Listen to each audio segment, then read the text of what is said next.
Hey, everybody. Hey, what's going on? Happy Sunday, everybody. Sorry, Thank I you. don't know if you guys could. I forgot to mute my computer. My kids or my family's going to a barbecue, and my daughter came down here looking for some socks.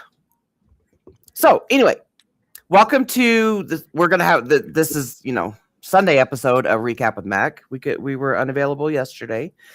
So Mac, anything new going on? Well, what isn't? This has been a crazy time.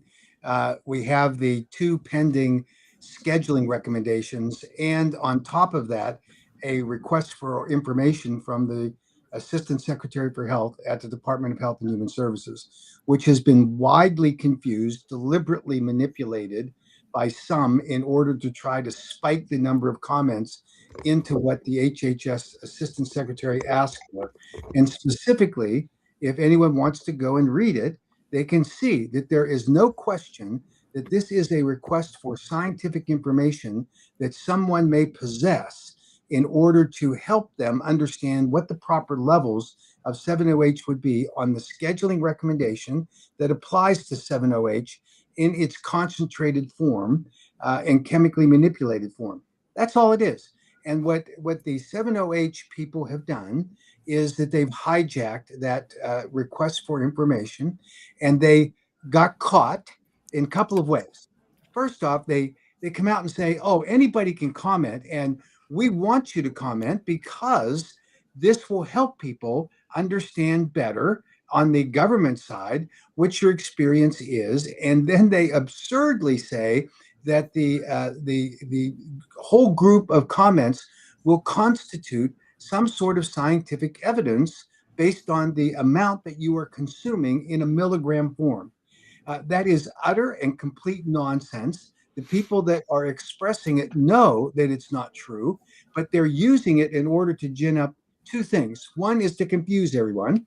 Obviously, they'll come out after they've submitted their comments and they'll say, "Oh, we had 40,000 comments of people, and how can the government ignore that?"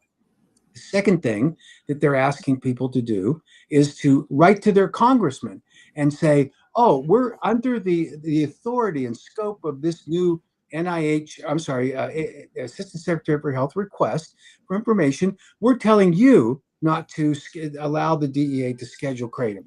And they try to piggyback the experience that we had in 2016. Now, that's really important because the differences are stark. In the first place, when we initiated the campaign in 2016, a couple of important things to remember. We never asked anyone to duplicate their comments. In fact, we told them not to. Now, Seven Hope Alliance knows, absolutely confirms that they knew based on what Michelle Ross has been saying on I think it's LinkedIn, where she admits that they were watching it. They knew it was happening, but wasn't them. Wasn't them. Well, I'm sorry. If you start a fire, you're responsible for the wildfire that's spread. And the proper thing to do is for an organization to say, "We do not want people faking comments. We don't want you to adopt a fake name or a pseudo name. We don't want you doing multiple comments in order to somehow bastardize the result." But that's what's happening. You look at the intent of what these people are doing. So that's the first thing, is that we never did that. But more importantly, the comments that we had available were not solicited by anyone. What we did is said to the DEA, after they opened the comment period, we got 23,232 comments. That was an officially sanctioned DEA event.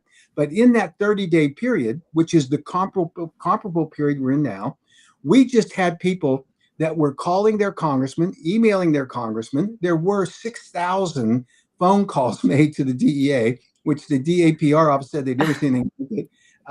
And they, but that was, we weren't asking people to call the DEA. We were asking people to call their congressman or email their congressman.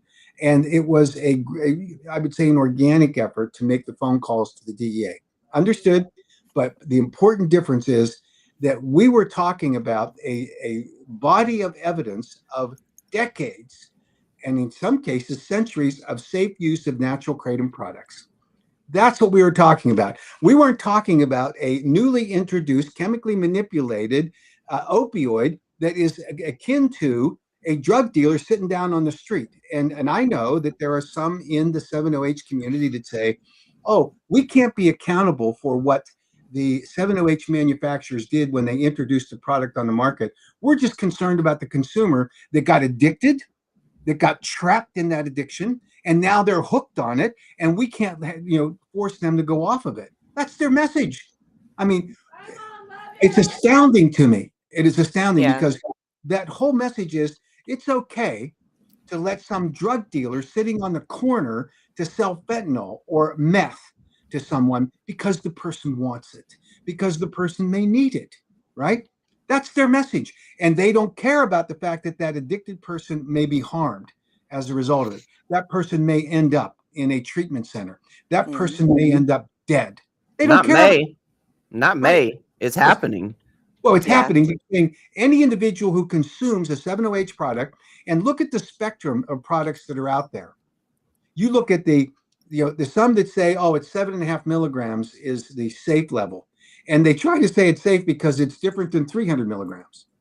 And 300 milligrams is more unsafe. Okay, so that doesn't make 7.5 milligrams safe. That just says that it's less safe at 300 milligrams. It doesn't justify the presence on the marketplace. So it's absurd what they're saying. Yeah. And every single advocate that's pleading now, saying, oh, prohibition doesn't work. I mean, you hear this argument. I think good friends of mine and respected people, Soren Shade's an example. He makes the point, show me when prohibition has worked. And I responded to him, by the way. I said, well, at one level, prohibition works great. We don't allow lead in water anymore, lead in gasoline anymore because of the harmful effects. So we eliminated it. You don't see people down on the corner selling leaded gas. You don't, because it's, there's no demand for it. We did the same thing with asbestos. So prohibitions in certain categories can work, and we've done them and seen how the government model works. But it is true that prohibition on a drug has uneven results. I get it.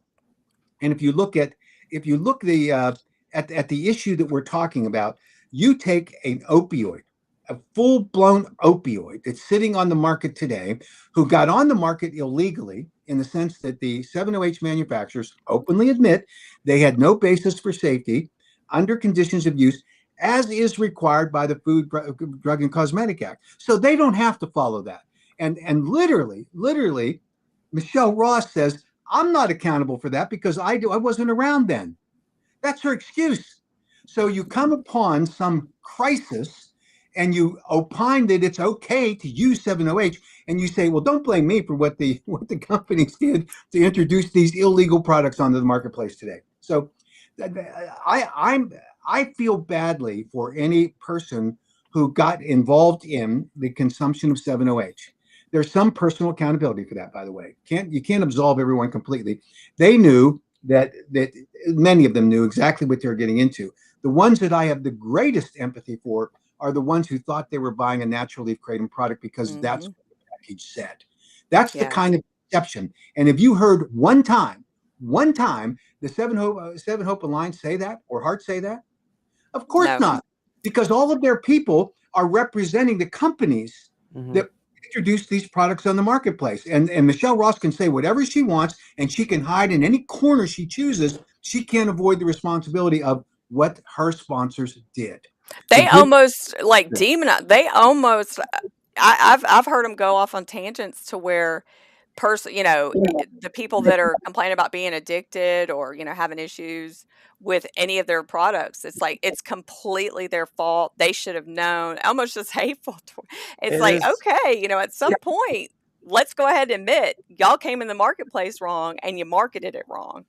Yeah, marketed as a more potent form of kratom, and that's how a lot of people in our kratom community got duped into it. Exactly right. And when they market it, telling people this is better, stronger, it will knock you on your ass, it will get you conflicted in terms of being an addict. I do not understand how anyone can sit there and justify what's happened other than It's all about the almighty dollar. Look at the presentations that are sponsored by and presented by Seven Hope Alliance and the Heart Group. You don't see, you see Matt Schwerman, who is on the board of Heart, and he was at a conference last year speaking for Seven Hope Alliance. So they try to say they're separate. They're not. But do you have them, the major companies that are involved in the market, in the manufacturing and distribution of these products? Name a time when you've seen that at an AKA meeting. It doesn't happen. And his products are the ones that are alluding to drug names. Yeah, this is a tricky marketing thing because obviously they want to use packaging, and I hear Amanda Rayner over on the 7OH Gals podcast where she talks about, oh, it's terrible. It's absolutely terrible for anyone to be marketing products that are attractive to children. She says that with a straight face. And go to Wonderland and look at their product alignment, look at the packaging, look at the marketing schemes. It's all attracting teenagers. I mean, this makes no sense to me. And yet with a straight face, and this is what they do. Everybody says, how can you blame us?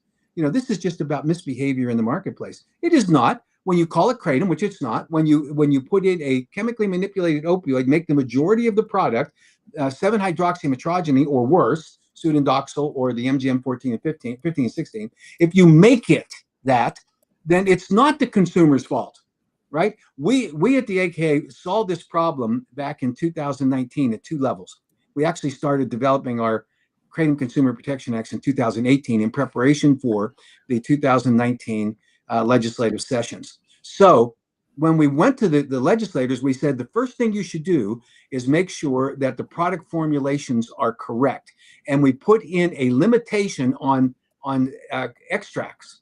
You can only produce, manufacture, market, and sell an extract that has been produced using FDA-approved food-grade solvents. That's what we said. And secondly, you had a limit of no greater than 2% of the overall fraction of the product being 7OH. So now you have 98% or less of 7OH, I'm sorry, 2% or less 7OH, and 98% being metrogeny. Flip it to 7OH products, it's the opposite.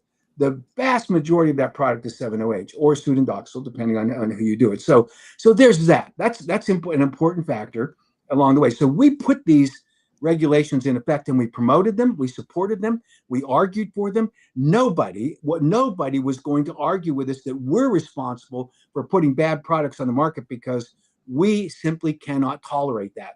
And when we found companies that were making products that were making illegal therapeutic claims, we reported over 100 of them to the FDA for action.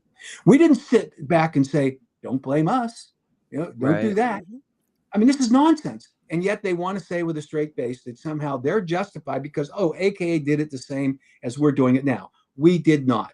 That's a lie. They're being misled by the leadership of Seven Hope Alliance and the Heart Group, and it's stunning. And then you see, and this is an interesting personal attack. They go after me for something that happened 40 years ago when I pled guilty to a conflict of interest non-intent statute. I don't like it. I don't like the circumstances. And I could tell you the story ad infinitum why it was really the wrong thing. But Shell Ross gets on and says, what's it up? Says he's a convicted felon. So, starts citing it. She is on podcasts and webinars with Jeff Smith. Mm-hmm. She doesn't say to him, oh, aren't you a convicted felon? Because he is. He violated some election laws in Missouri. He went to jail. She doesn't say that. So as long as you agree with her, as long as you're on the same team, that's a minor thing. And yet she wants to make personal attacks to do what? To divert attention from the weakness in the argument that they currently have, which is they cannot justify the fact that they placed into the marketplace extremely dangerous products, extremely dangerous. So back to the issue of when I said I have empathy for people that are in the current circumstance, however they got there, from believing what the manufacturers did. I personally, and the AK as a policy, does not support that individual citizens should be criminalized. So we are in our federal KCPA and in the associated legislation with the specific ban on 7OH, which we think there needs to be legislative action to more correctly handle this. We are going to advocate for a provision that exempts individual citizens for possession. We are going to support that the manufacturers and the distributors and the retailers who engage in commerce to put these products in the hands of consumers should be subject to the provisions of the Controlled Substances Act. That's the bottom line. And they can argue all they want. They can throw up their hands and they can put up these false arguments that they like to make. And they're just that. They're false arguments. They don't make any sense. They're not grounded in good public policy. But and this is the saddest part. In the same way that they duped the average consumer when they put their products on the market and called it kratom and told them this is just another form of kratom. It's a better form of kratom.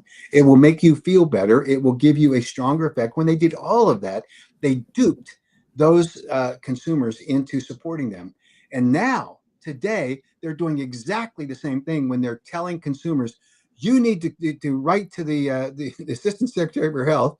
You need to write to your congressman because we want to protect 7-OH because it's a safe product. It is not. They couldn't justify the safety of their product prior to market entry, which, by the way, if they had done the safety studies, which they claim that it is safe, rather than using human guinea pigs, which you're not allowed to do, they could have gone that route. But you know why they didn't? I was going to bring a buck. It's because of the money. Yeah. It is. Yeah. Exactly.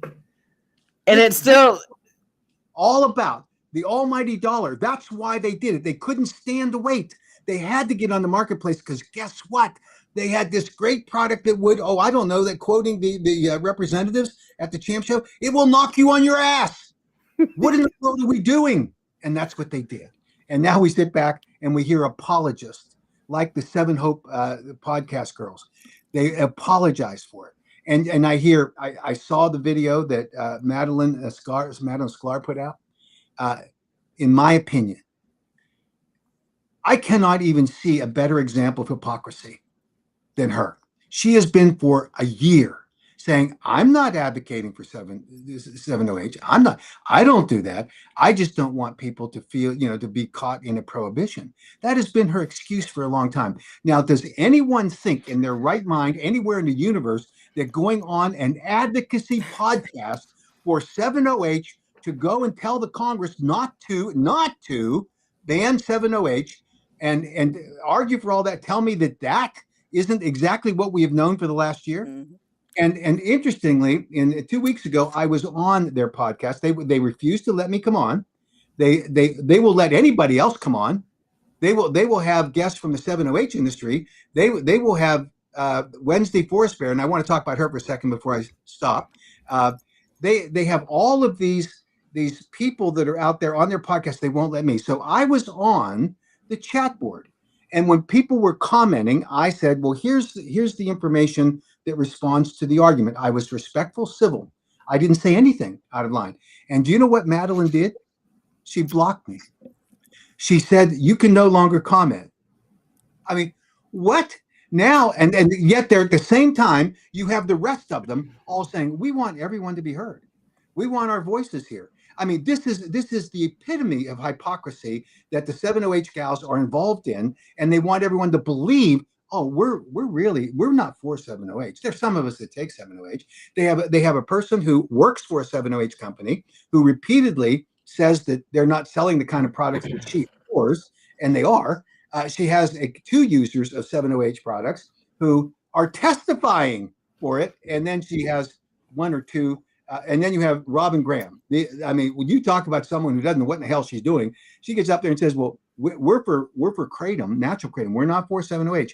Does she not realize that 7-OH has been the catalyst for every ban that's been in the states in the last 2 years? What are we talking about here? Not just states. Not just states. She right in the federal government too. She wants her in the local governments. She wants her mug on the 7-OH gals podcast more than she wants the truth. And so it's pretty bizarre. So I wanted to talk about Wednesday Forest Fair. I mean, I try to respect everybody's position and what they believe, but Wednesday put up on the Reddit post that she is a witch. Which, okay, she's a witch. She is brewing up this, concoction, and she wants everyone to light a certain candle while they're making comments. Now, I don't know whether these are duplicative comments or whether they're going to be transmitted somehow through the witchcraft. I have no idea. But if there's anything that brings more disrespect to the Kratom community, it is that kind of outlier. And the only reason I bring it up is that Wednesday Forest Fair is one of the official paid advocates for Seven Hope Alliance. So they can't walk away from it. They can't say that this kind of nonsense we don't agree with it. They're embracing it, and they're encouraging all these advocates to get ginned up. So now we got witches flying around on their brooms, lighting their candles up, saying, let's go advocate by sending in false comments. That's just wrong. And so we've got a battle on our hands, right? Now, as I said earlier, the HHS has a very sophisticated AI system that weeds out the comments. They're not going to be as susceptible to the nonsense, but members up on the Hill will be because of these pleas that are done. So I think our next battle is going to be with the Congress, and that's fine. There will be a period of time at the end of the 30-day period. The DEA will publish a final rule in the Federal Register. If they determine they want to delay the 708 rule, for example, to see if there's anything material to the actual rule, then they might delay it for a week or so to evaluate those. I don't think they will, but they might. So that's a possibility. But we're going to see the pseudodoxil and the MGM 15 and 16. They'll be gone because there's nothing anyone in this planet can produce that is going to support the safety profile of those opioids. So that's done. And I think I truly believe 708 is probably 80% there that they're going to publish within that 30-day period. They might delay it a couple of weeks, but that would be the end of it. So it's one of those things where we have to confront the reality that we have some anti-Kratom people. On the other side of the spectrum of people that we're fighting are people like Dean Francis. Dean Francis created this group called End Kratom Addiction. He's no more interested in seeing the truth than Madeline Sklar is. He bans everything. He shuts me down on LinkedIn because not that I said anything offensive. He's the one firing off the offensive remarks and the threats and nonsense. He disagrees with me and didn't want anyone to read what I was saying in response to what he was saying. For example, I pointed out to him that in December of 2025, he put out a press release that said, my son Cameron was on nothing else but natural leaf kratom. And then 3 months later, he's calling 911. And he's saying, my son is here having drunk a fifth of whiskey. He has other bottles that he's obviously drunk. He's saying, I'm not drinking alcohol. He's got it on his breath. He's got it in his hand. And he's also on, and get this, 7-OH. So in December, he's saying it's all natural leaf. And then if you look at the evolution of Cameron Francis's own story, and he said it to me on LinkedIn a number of times, it was only natural leaf. You know what's wild? That when that phone call, when did he meet with the governor of Virginia? The 2.5 or 3 weeks after the 911 call. I will bet money that wasn't discussed with the governor. Oh, by the way, crisis with 7-OH. Nor was it discussed with Representative Cole, who's the biggest the biggest victim in all of this, because he was asked by Dean Francis to carry this legislation. But Dean Francis, he hides in a hole, and now you can't reach him. Now, I have people that are sending me information, which I deeply appreciate, of things he's saying, and now he keeps escalating the battle. His latest battle is against John Shinholzer. John Shinholzer is a former founder of the McShin Foundation, which is the largest nonprofit addiction recovery center in Virginia. And he has had national stature with various addiction recovery groups prior to his retirement. He is an addict recovering. He's a Marine. And for him to be attacked by Dean Francis for one single reason, Dean Francis doesn't like his message.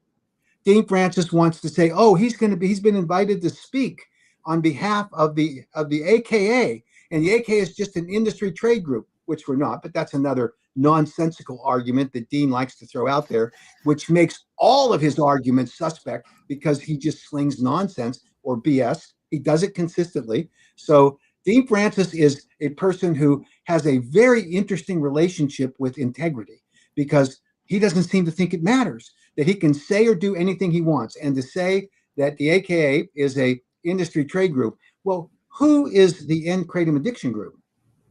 Who funds that? Is it the trial lawyers? Is it the KDA? He's now gotten into discussions with, hear this, in discussions with Melissa Ross. What? Melissa Ross? Michelle Ross? I'm sorry, Michelle. Thank you, Michelle Ross. Are you serious? Yes, they're having discussions on LinkedIn and going back and forth. Now, that's like Claudia having discussions with Kolodny. It's kind of like that, isn't it? And this is what's happening. I mean, I sit there and look at this and say, what universe are these people playing in? Because it's not ours. It's not reality.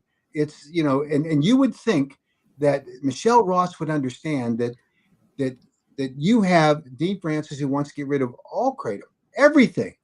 And she's climbing into discussions with him and saying, oh, well, I don't know what they think. Are they going to work together? I don't know. What is 7OH doing to their brains? I don't know. So we don't have the science to know yet, Misty. Yeah, exactly. What in the world?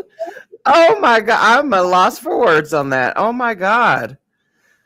Yeah, Michelle wants kratom banned since 7OH. A lot of 7OHers say that, or excuse me, 7-hopers. I heard that people are going to steal my tagline on that, but I actually stole it from somebody else on an email thread.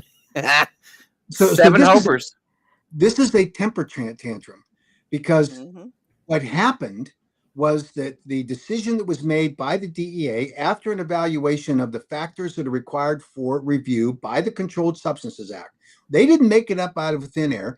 They looked at the evidence and data that supports this decision. And so the DEA made a considered well-founded decision about 7OH being dangerous and therefore schedulable under the three specific criteria under the emergency scheduling or the temporary scheduling power. They did it. Now, there's 2 years that a review takes place where the DEA has to produce the 8-factor analysis for permanent scheduling. There's another year they could add on if they chose, if the Attorney General authorized it. But they have 2 years, and they will produce the permanent scheduling. That's what the 7OH people should focus on. Can I ask you this? What is your answer to when they, we hear constantly the AKs shot themselves in the foot. So what is your answer to, I'm guessing they think that it would have never came up on the radar and the DEA would have never done anything and it's all the AKA's fault. It's all the AK's fault bringing attention to it. What do you say to that? So 7OH shot itself in the foot. Well, here's the chronology of events that took place. When we became aware of the interest by the Heart Group in trying to resolve the 7OH issue, because they knew that we've been fighting since 2018 to restrict the product formulation in our state laws. So they came to us and they said 2 things. First, we absolutely have the evidence and safety data that supports market entry, and we can document that. That turned out to be a flat out lie based on what their chief scientist, the scientist consultant they had, who said, when asked a couple of months later after we signed this agreement, no such scientific evidence existed. So that was the first thing. Second thing they said to me was, we will not allow these products to be sold as kratom. They will stand on their own. And I said, okay, if you will you'll get rid of the kratom moniker to it in all of your marketing material, don't call it kratom because it's not, then you can then exist in whatever world is available to you under the Shea Act and the Controlled Substances Act. You can deal with that on your own, but do not call it kratom, right? Don't label it, don't market it, no way. And they said, fine, we'll do that. Now, that was another misrepresentation because their excuse afterwards, well, we can't control everybody in the marketplace. Okay, good. So you report everyone to the FDA that's not, and then you force compliance. I can tell you that after we started reporting kratom companies for illegal marketing claims, they cleaned up their act. And now, if we looked on the marketplace today, we have very, very, very few companies that are violating the Food, Drug, and Cosmetic Act. So they could have taken action. But see, that's not in them because they wanted their products to be out there. They wanted them to say, "Oh, this will help you resolve your opioid crisis issue. This will treat pain. It will treat chronic pain. It will treat all kinds of things." And they list them. I mean, this is craziness, and yet that's where they wanted to be. They didn't report. Yeah, they didn't report to the FDA because that would have put the bullseye back on them. Yeah. You know, and it's like so that answers like your question, Mike, about why didn't they clean up the industry like that? True. You know? Yeah. That's putting themselves on the radar. Yeah, I literally was invited to a meeting with about 60 7OH vendors. And the purpose of the meeting was to discuss why the AK was not going to continue with the agreement with the Hart Group. And they had their talking points prepared before I got to the meeting, but they all expressed it it was unanimous, I think, among people that raised their hands. They all believed this argument. They said that they were required by the FDA to label their products as kratom. I remember that. Yes. Yeah, I remember when they were trying to sell that. Yeah. And I said, no, you are required on your supplement panel, the fact panel, you are required to disclose the contents of your product, which will likely include small amounts of metrogeny. That's what you have to do. You are not required under any scenario in the federal government laws to say that your product, because it contains metrogeny, must be labeled as a kratom product. This is the kind of deception that they were involved in and they hung on to in order to justify why they were on the market. And I had a couple of people after that meeting because I was frustrated with it. And I'm not known to be a wallflower. I'm pretty straightforward in what I think. And I told them that was utter nonsense. It was not true. And they're all worked up. And a couple of the manufacturers of the 7OH material came up to me and said, well, you can see the problem we have with these people because we just manufacture the raw material. We white label their products, but they're the ones who get to decide what they call it. And one of them, who's a major manufacturer of 7OH raw materials, said, I wish they would change.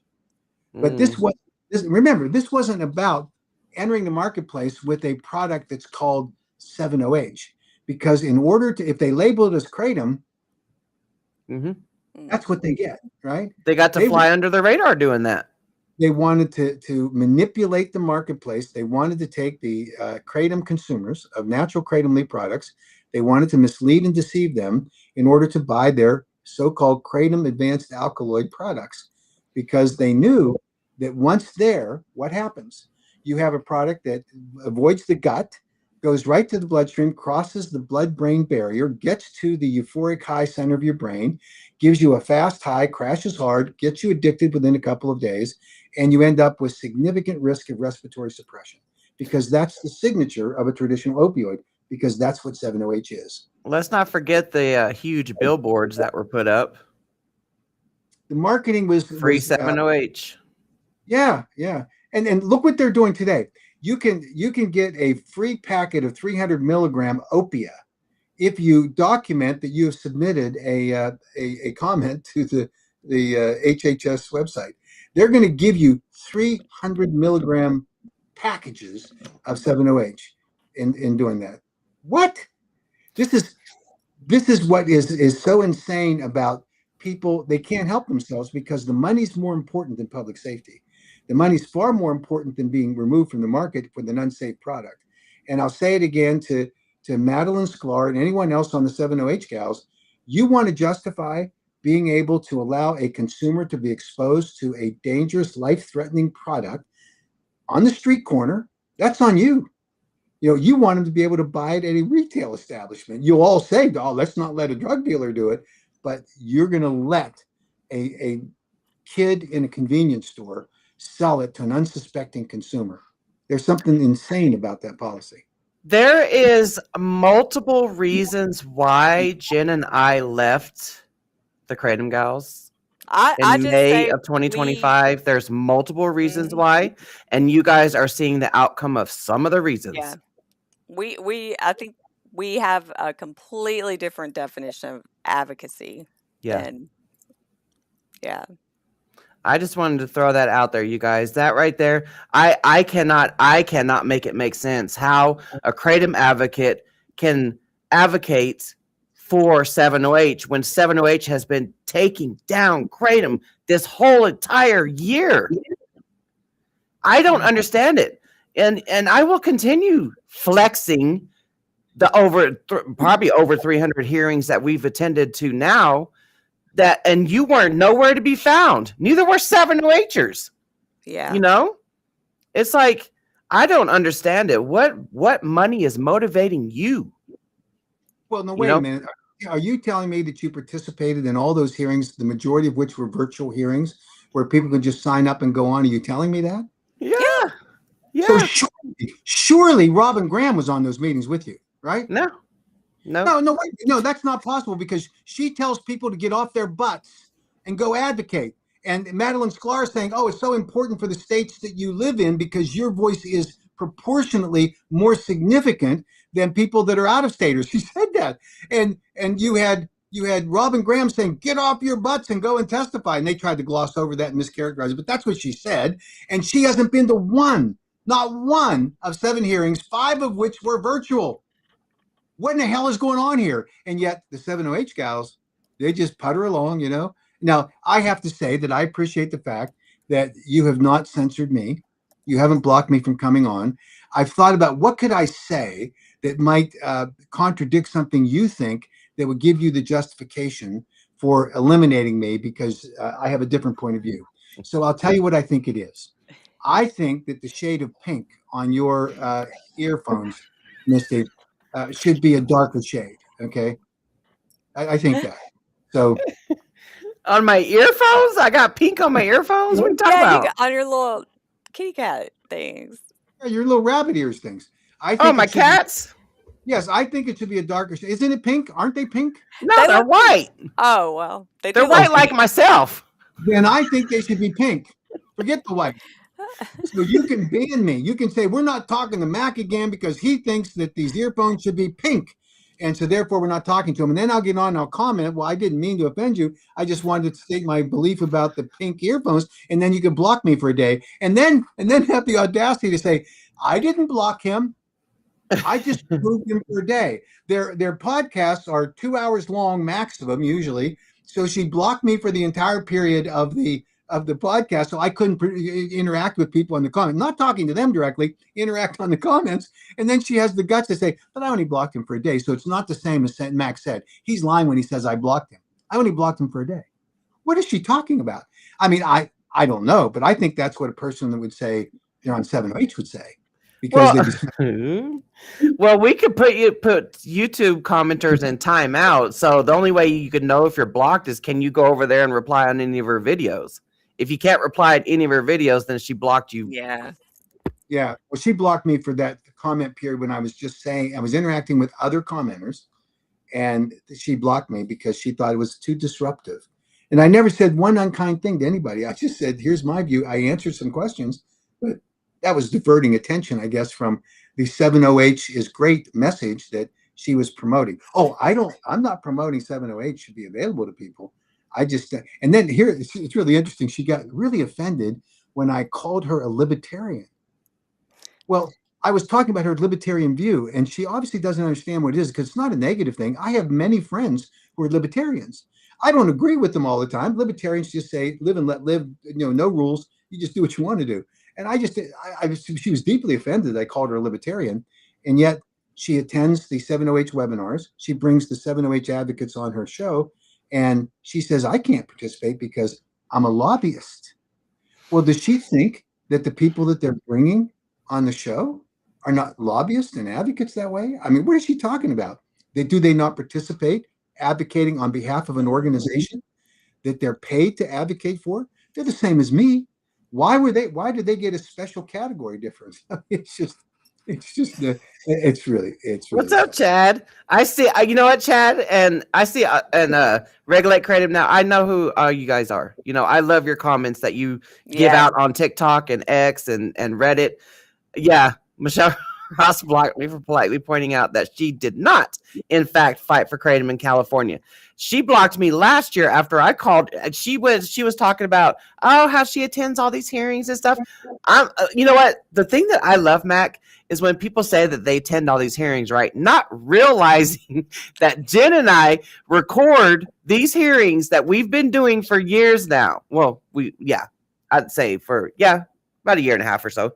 But anyway, when someone says that they attend all these hearings, I'm like, okay, which hearing did you attend? Because I can go look at my recording. Yeah. But anyway, Michelle blocked me after I called her out on that. I'm like, no, you didn't. No, you didn't.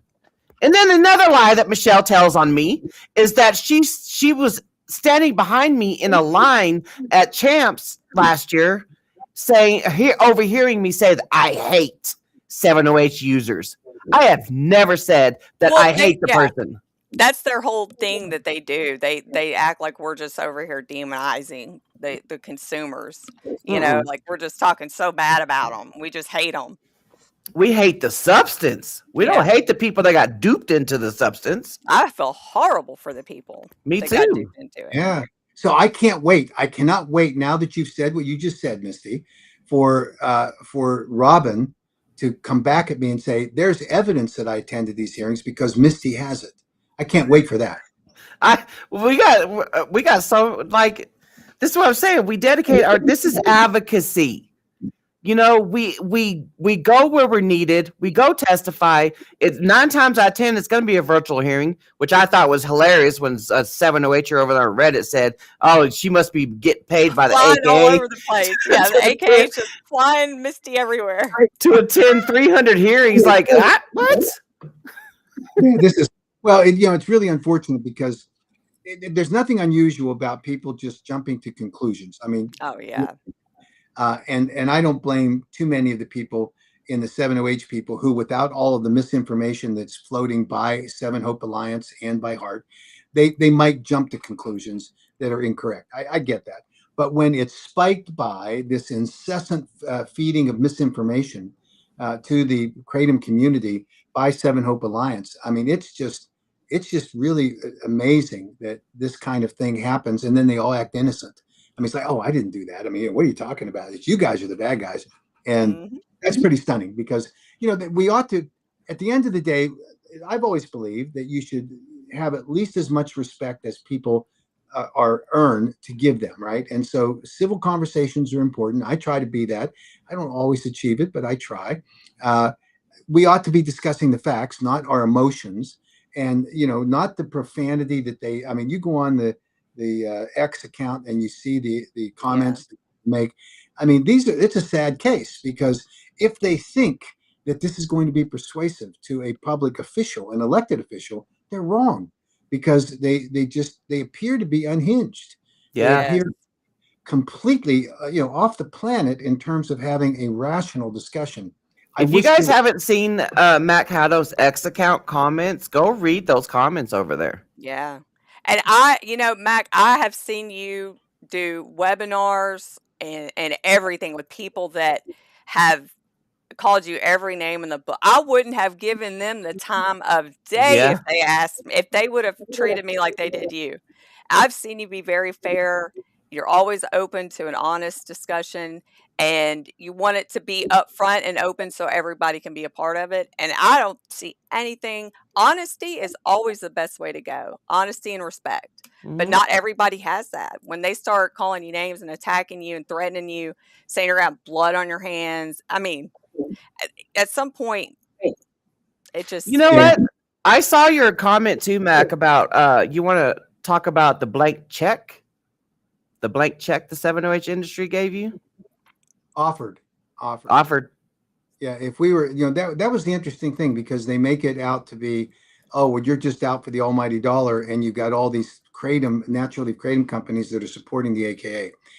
When we had the discussion with the Heart Group, they literally offered a blank check, anything that's necessary. One of the owners of one of the 708 companies called me up and said, if you get on board with us, I got millions that you will have available to you.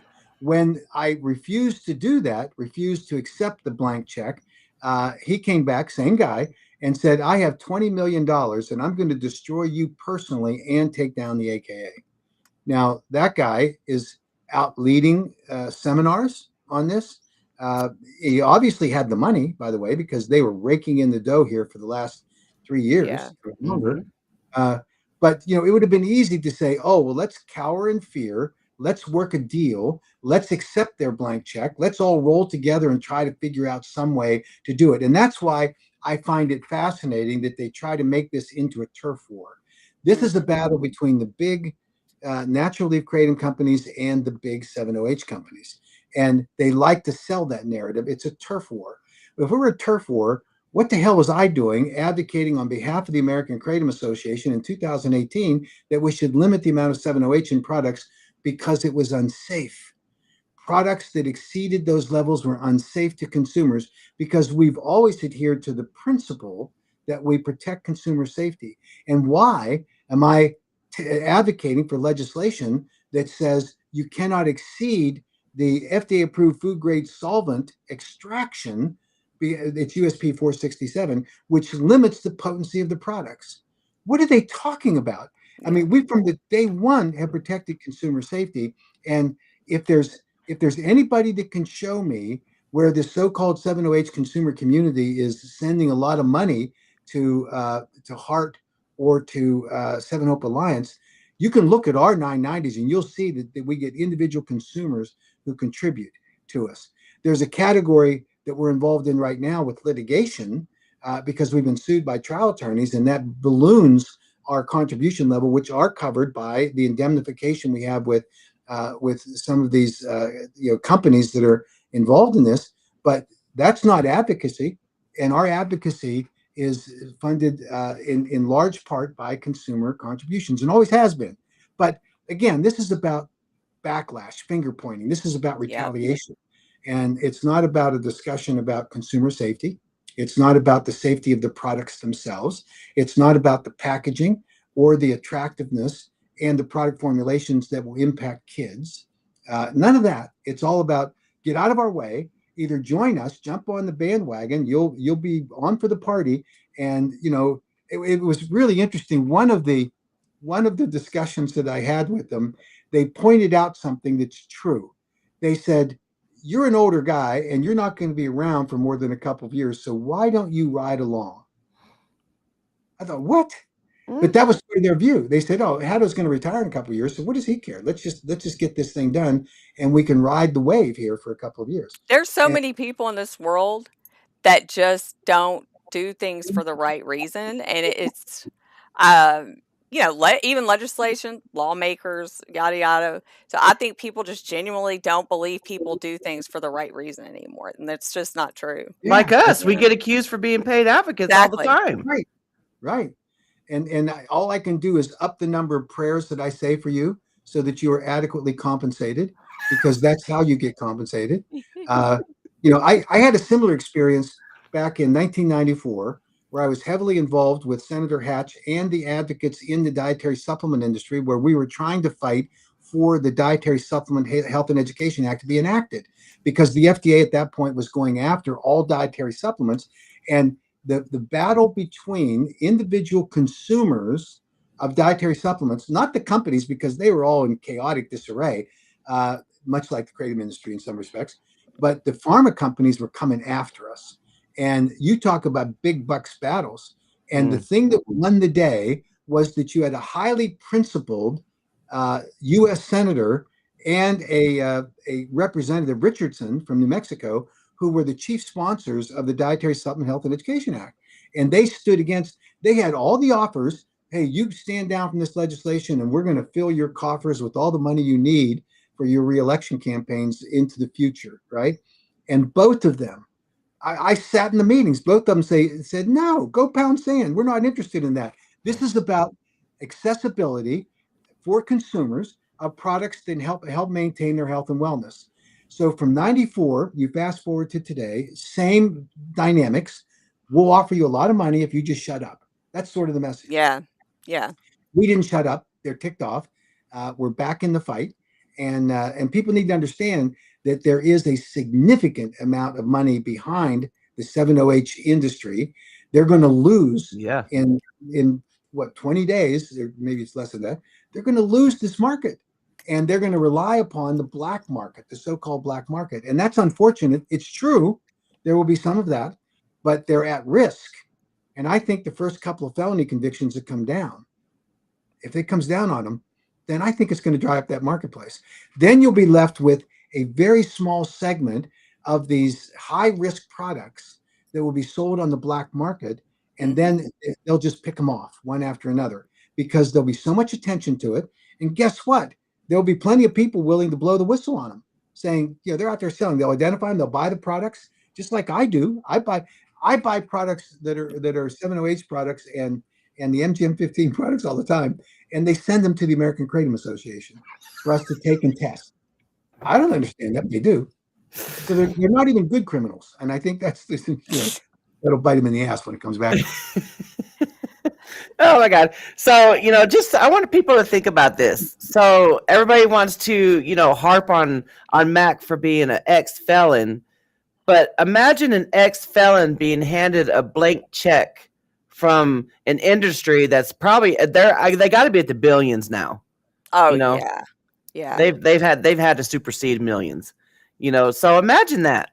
But let's think about the other ex-felons. You got Vince Sanders, and then you got Jeff Smith. They both happily sign those checks. Yeah. And like I say, I mean, this is, for me, it's 40 years ago. I was caught in a bad situation where there was a document that I did not have access to. I'd left it in the files at HHS. It was my only defense because it's conflict of interest statute.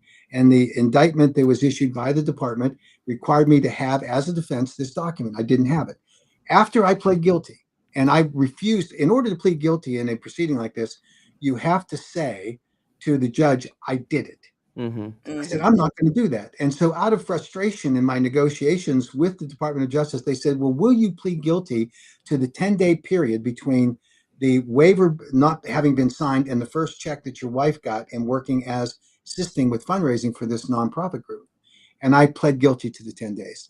I can honestly say, now, 10 days didn't mean anything to anybody. It was an administrative matter, but that was the way I could honestly say to the judge, okay, I'm guilty for that 10 days. And that's what the record shows. Then 3 months later, 2.5 months later, someone produced the document from the files of the department. And they said this was signed. When they asked Margaret Heckler, who was the person who signed it, did you sign this? And she said, yes, that's my signature, but I wouldn't have signed it if I'd read it, which is not the standard. By the way, that wasn't true. But that's the standard. She signed it. I didn't have to have her blessing, and she understood every word of it, even if she wanted to say that. So the judge says, okay, I'm not going to send this guy to prison. I'm not going to sentence him. It looks like he had a full waiver. And the Department of Justice came back and said, no, he pled guilty to the 10 days when it wasn't signed. I mean, they never would have indicted me in the first place. So now Jack Anderson did 3 stories about it. And he was then you guys won't recognize his name, but he at the time was this huge investigative journalist that did reports nationally. He did 3 articles on my case. People go back and read it. That's vastly different than Vince Sanders' case. Yes. I mean, now that's no defense. I violated the law for that 10 days and I pled guilty to it and I accepted it and I lived with it. And I had to make a choice. When I finished that sentence, there was an argument from my wife and some others. You should leave Washington, D.C., go home and just do something else. And I remember my primary client at the time, which was a generic drug manufacturer. I picked him up at the airport prior to the sentencing, and the Department of Justice had challenged me to take a polygraph. And they wanted me to take the polygraph with the chief polygraph investigator of the FBI who had just retired, and he'd opened up a private practice. I agreed to do that. And so when I took the polygraph, my attorney was late, and so he didn't come in until afterwards. I was sitting in a room outside of the room where they do these. The polygraph expert came out. His name was Wiltz, a former FBI guy, and the attorney had just walked in, and Wiltz turned to my attorney and said, he passed with flying colors. He was telling the truth. And my attorney said, holy F, I can't believe it. My attorney doing, right? What's my attorney doing? Not representing me, not believing it. But when I picked up my client at the airport at Washington National. I was taking him downtown. This is before I actually got sentenced. I handed the envelope to him, and he said, "What's this?" And I said, "That's the polygraph that I took that shows I was telling the truth." And he didn't open it. He handed it back to me and said, "I don't need this." He said, "I believed you from the start." And Yeah. what a powerful thing. So that made a big difference for me to decide, do I stay in Washington? Do I continue being a government relations guy, a lobbyist? I decided to do it. And so I've lived here in Washington in the biggest glass bubble in the world, doing advocacy work for clients that I've had over the past 40 years since that incident occurred. And I've done just fine. I go into offices, and rare occasions when people that I'm having fights with for my clients will bring it up. And I've never once had someone say in a congressional office, "Well, you can't come in and see us because of this." Most of them say, "But for the grace of God, there go I," right? And so because Yeah. the complex and all that. So I mean, the fact that they want to bring it up now as a weapon against me is Mhm. really a pox on their own I house. think it's almost just an insult. I mean, how many times I can't tell you I how many mistakes I've made in my, early 20s for sure, but we all learn from mistakes. We all grow from them. I would never throw somebody's past up just it's almost just to be rude, just They to do it like jab it's at a you. yeah. They do it like it's a oh, we gotcha, And half we of the gotcha, 7OH consumers, I'm sure, I mean, and many that people have passed they I don't talk about. agree. But look at Dean Francis. He does the same thing. And Mhm. his son, who he claims was the impetus for him getting involved, his son had alcohol problems, has Yeah. multiple interactions with the law, with still unresolved resolution in those cases where he could easily end up with convictions.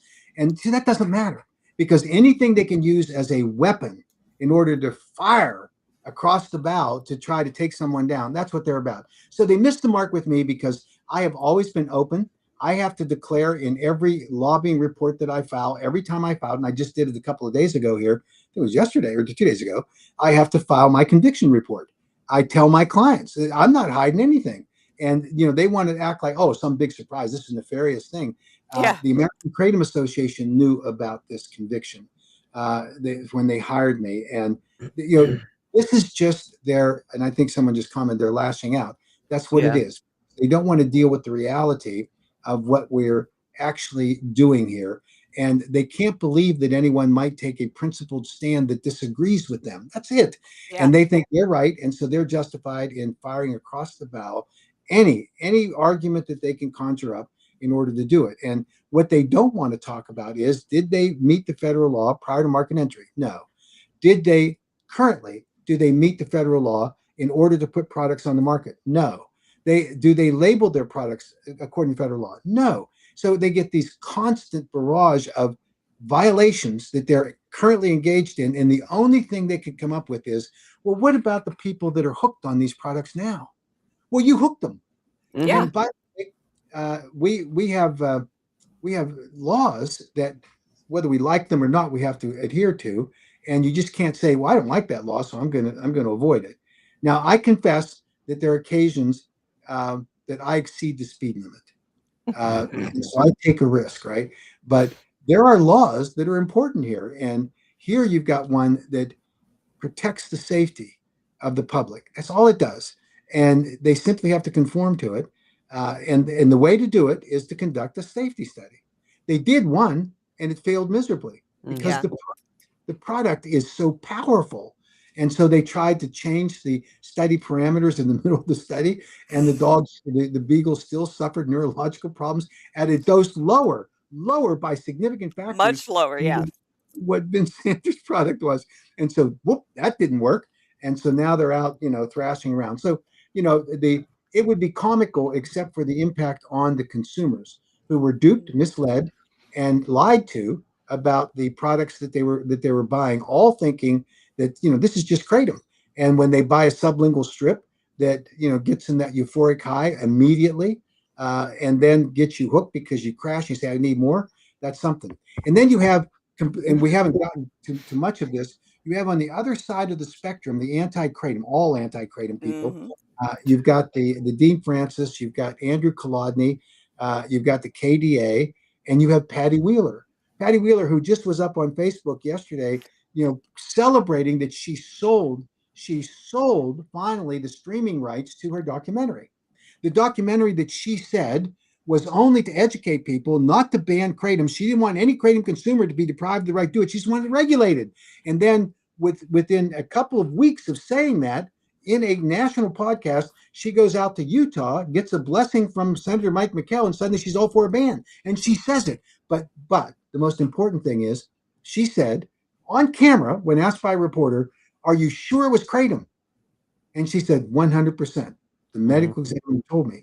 And then you look at the tox report, and it shows that metrogene was present, not quantifiable. In other words, they tested for it. They couldn't find a level that would have led anyone in this world, much less a medical examiner, to say, "Oh, kratom killed your kid." There were other drugs that were quantifiable in the system, so it wasn't a glitch. I mean, just it was a reality. And she was on a television report on Friday in California, repeating Florida. the same thing. Florida, In Florida. yes. Yeah, in Florida, repeating the same nonsense.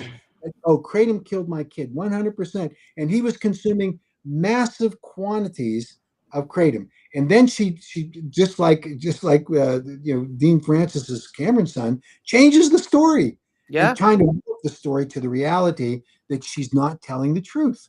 And at least from the evidence that's there, and in my opinion, and that's all I can go by looking at the tox report, there is no justification for claiming there were massive quantities of any kratom product being consumed by her son when the tox screen from the death shows no quantifiable level of metrogene. It just doesn't happen.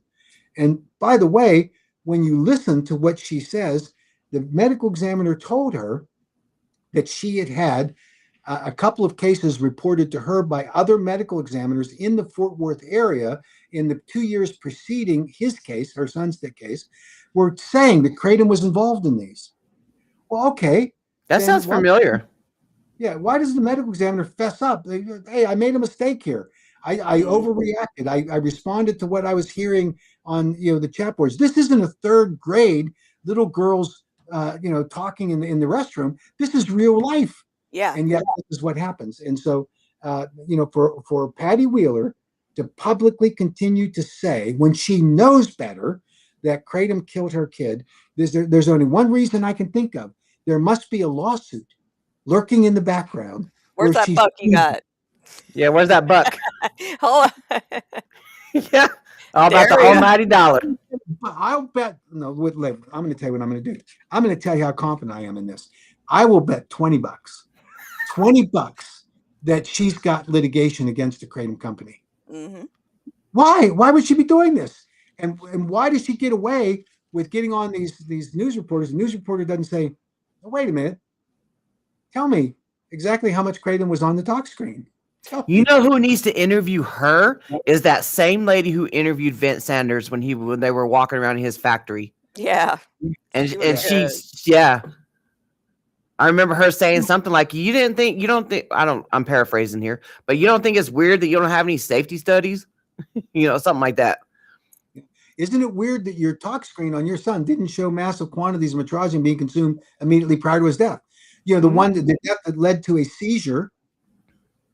Now, did any of those other drugs that were in the system that were quantified by the talk screen, could they have led to a seizure? Why doesn't someone ask that question? But see, that doesn't. Yeah, journalism is. I don't know if it's always been dead, but it just seems like they all just go with the same story, and it's sad. I might have overreached. I was going to see if I have a $10 bill. I haven't seen a $10 bill for ages. So I'll bet a $5 bill. I don't. I'll link it. We're getting Lincoln in on it now. Man. You know what? I have to say, so, anybody, like I said, anybody who wants to try to shove that, Mac is a felon in his face or in our faces, you know what? It was 40 years ago. Think about it. 40 years ago, in that time frame, he could have done some major other stuff, and he hasn't. And if you get mad at us, anybody, if you get mad at people for doing the right thing, and genuinely trying to do the right thing, that's on you. That seems like that's a you problem. You know what I mean? I'm glad. I'd be more than happy. I'm more than happy that people get mad at me for trying to do the right Yeah. thing. Yeah. So keep on And getting mad. in my active addiction, look, I would have been a felon because honestly. honest Abe, I forged a prescription, and the pharmacist didn't want to press charges at the time, so the cops didn't know what to do, so they let me go. Right, I moved out of that city. I got pulled over for my DUI that I had because I was high on my pills, and the cop says, "Oh, you're a fugitive of justice," So I had a warrant for my arrest. I go to, I get put in jail. I get bonded out. What does my butt do when I get bonded out? I go steal stuff from Walmart. I get arrested for stealing stuff.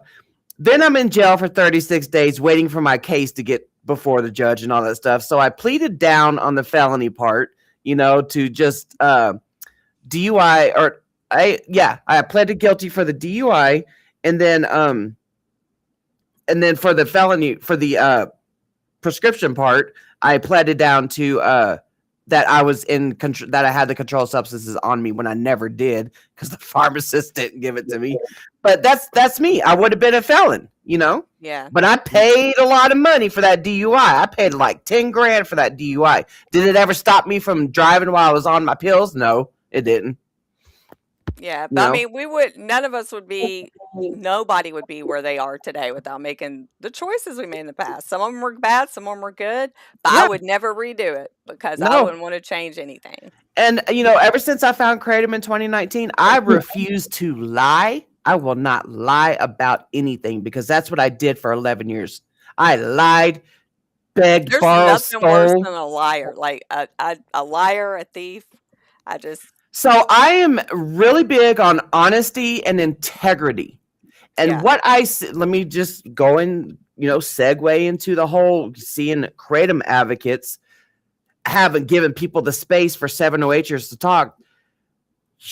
I still can't understand that. I cannot understand. How are you not understanding that 708 is why you are doing your live stream? 708 is why you are showing those news reports. 708 is why Kratom has been getting banned left and right, state by state, county by county, city by city. I don't understand how you don't understand that. So I don't support you. And like I said earlier, there's multiple reasons why Jen and I left the Kratom Gals in May of 2025. We did not get fired. There's a rumor going around that from KDA that, oh, you got fired. No, we didn't. We did not get fired. What group is the Kratom Gals? Oh, shit. Okay. We just woke up. So I don't know. I don't understand it. Yeah, I hate to pick on them, but we're all accountable for our behaviors, and if they want to hold others accountable, they have to be accountable too. And this major shift by Madeline Sklar, in order to now be outed for what she has been for the last year and a half, which is an apologist for and an advocate for 708, which she's going to prove when she goes on there and she'll say, I don't use it. She doesn't have to use it. She's advocating for it. She's giving permission for people to use this. And that's what she's doing. And for all her protests to the contrary, she's running the 708 Gals podcast. That's what it is, because that's what it's become. Anyone who wants to doubt that, just go and listen to them. Pick any one of their podcasts this year, pick it out, and then listen to them for their 2 hours and tell me you don't walk away saying they're apologists for the 708 industry. They are. And they can hide it, shield it, they can color it, they can transform it, they can dress it up any way they choose. They're the 708 Gals. If 708 is used therapeutically for people in chronic pain, that needs to go through the drug trials. It needs to go through the drug trials. There's no way 708 and Kratom can coexist on the market today at all, period, point blank. Right. And like I've said, even the chronic pain patients that have found themselves getting relief, even those people are finding that it's not lasting long. They're finding they're having to keep on, every 2 hours or so, they're having to take it. Like, there's something wrong. There's more that needs to be done. If it is therapeutic, if it is helping people, it needs to go through the proper channels.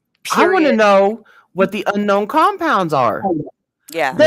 We did a live stream with Jordan the other day on TikTok, and we talk about how McCurdy has $1 million equipment. The fact that McCurdy cannot identify the unknown compounds that are in those 7-OH products, just what? Yeah. Are they just like alien?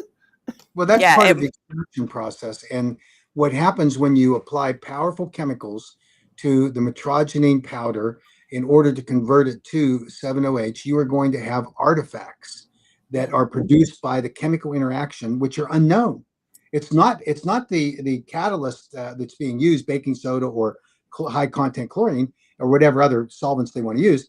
It's what's produced in the chemical interaction between the two, and those are just as relevant to the evaluation of the safety of a product as anything else. Right. It is why we don't want any kratom extract manufacturer exceeding the USP 467 standard for the solvents you use, because you can take regular kratom, you can extract it using formaldehyde, and you will get a very powerful extract of kratom, and it will be dangerous. And so that's why you have to limit what happens there to the FDA food grade solvents along the way. So that's really important. It is not surprising to me that 7-OH consumers will report that this is helping them with their pain. Not surprising a bit, because it powerfully helps. It gets right to the opioid receptors. Yeah. It activates them much more effectively and powerfully than metrogenine. And here's the interesting thing: metrogenine and naturally occurring levels of 7-OH, when you consume a kratom product, goes through your gut, and you'll see that the liver converts 7-OH, metrogenine to 7-OH at some level, very relatively low levels. What happens when it hits your mu-opioid receptors, and this is why the research is so important, is metrogenine competes at the mu-opioid level for the activation of that mu-opioid receptor. It starts to block the effect of the 7-OH. So this is what Dr. McCurdy calls this beautiful symphony of the alkaloids all working together. Not when you pull one out and you let it become and it ruins the symphony. Blaring, you've all seen the kid I've seen him in my grandkids and my kids' concerts in high school. There's some kid there that ain't playing symphonic music because he just started blaring, right? Well, that's what happens in 7-OH conversion. So the natural occurring levels of metrogenine are competing for the activity at the mu-opioid receptor. Take out the metrogenine. It's no longer competing. It directly activates, gets that mu-opioid receptor, goes right to the sector of the brain that gives you that euphoric high. That's why kratom's a partial agonist and doesn't go to that activation of the sector of your brain that gives you that euphoric high. And it's it's slow and self-limiting, and it's like you said, McCurdy. I used to whenever I'd hear McCurdy say that about the symphony orchestra thing, it's such a perfect analogy for it, But you take the 7-OH out, put it on full blast. That's like the tuba kid over there. Well, and you're mixing other stuff in it that who knows, when you. I have to confess that when I was in high school, after junior high, I could think they call it middle school now. I was required to take a chorus class, and I had to go and sing with people.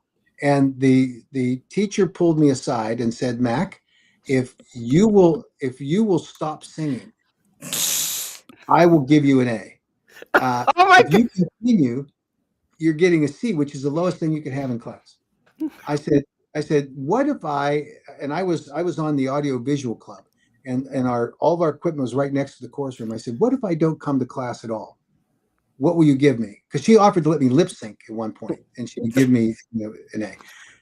And I said, what if I don't come at all? And she goes, I'll give you an A, no problem. So I negotiated my way. I went and sat and worked on the audiovisual equipment. So there are some people just not, there's the 7-OH. I'm the 7-OH in a chorus. It ruins everything for everybody, right?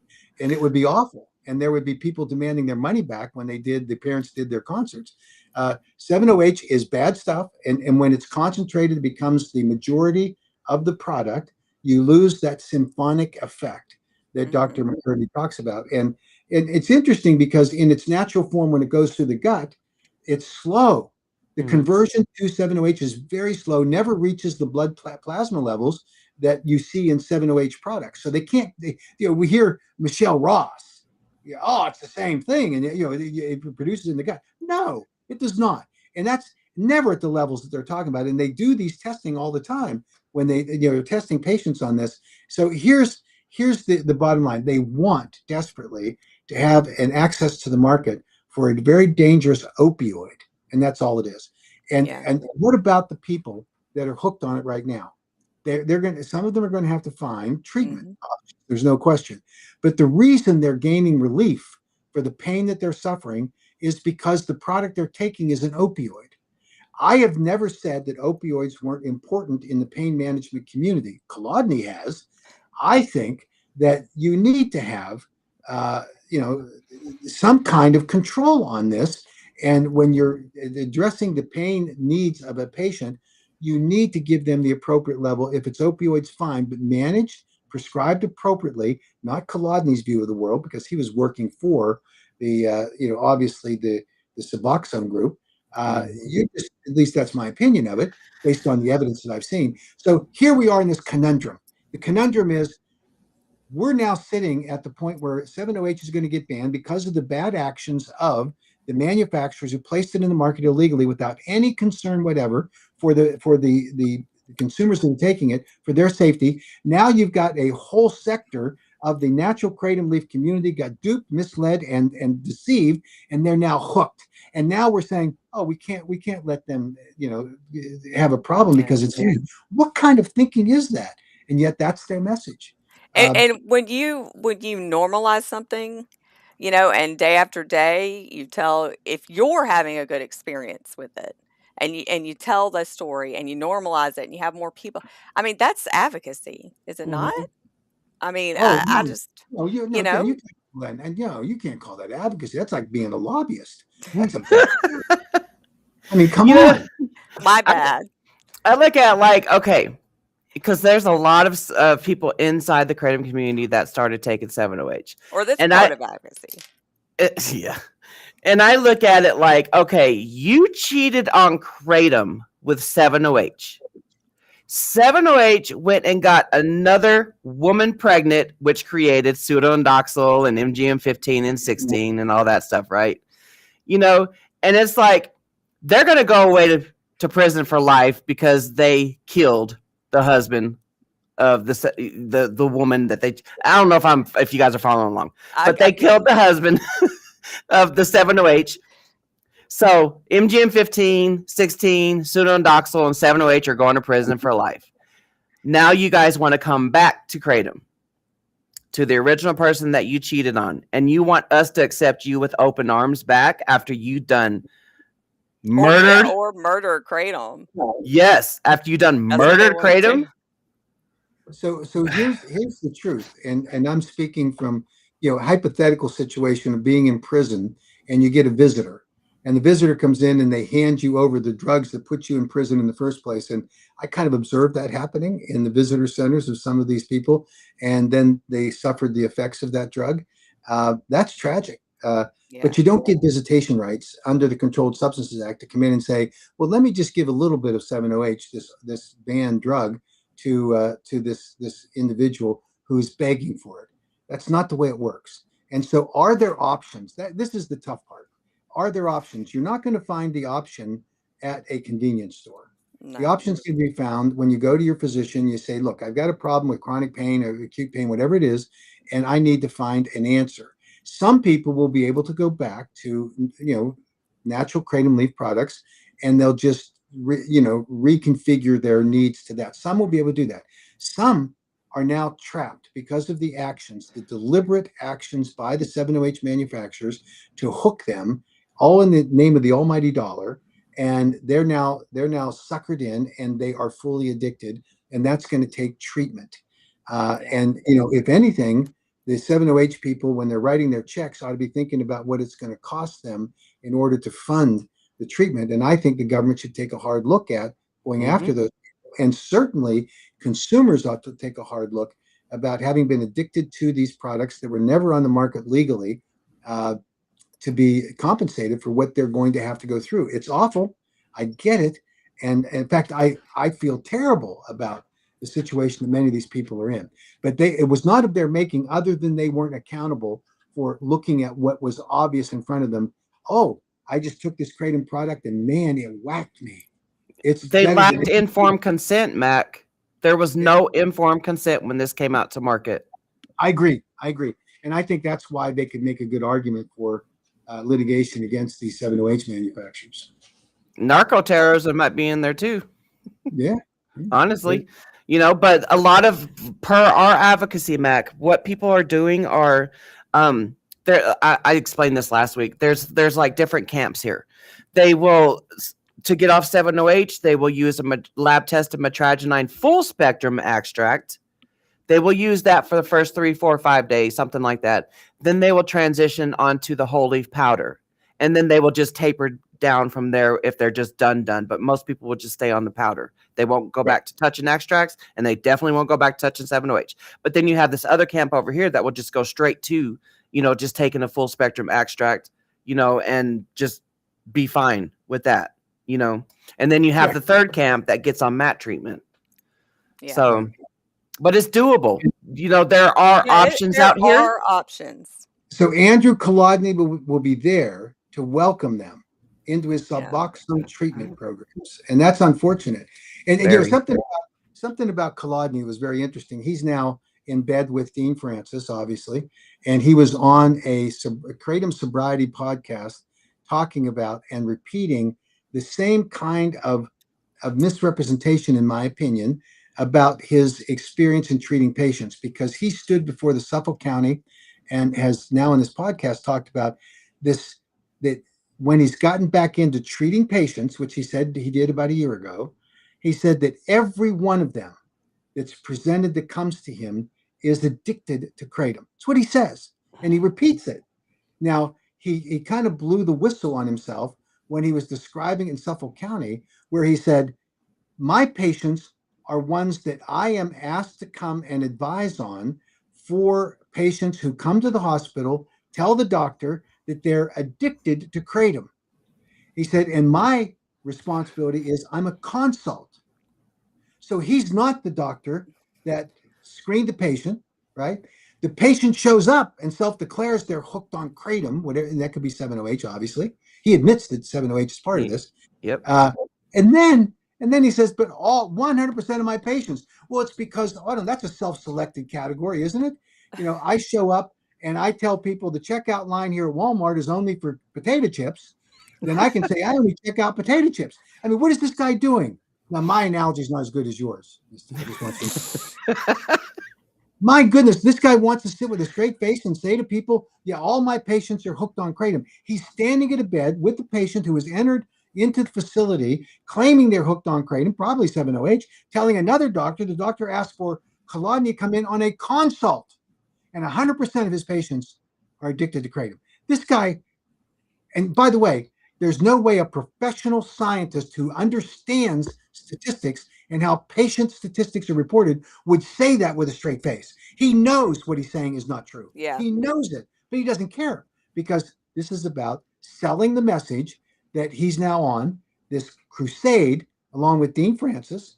Look at that, partners on a boat. And he's on with the ADA, and he's on with God knows who else. Now you've got into the mix, you've got, Michelle Ross.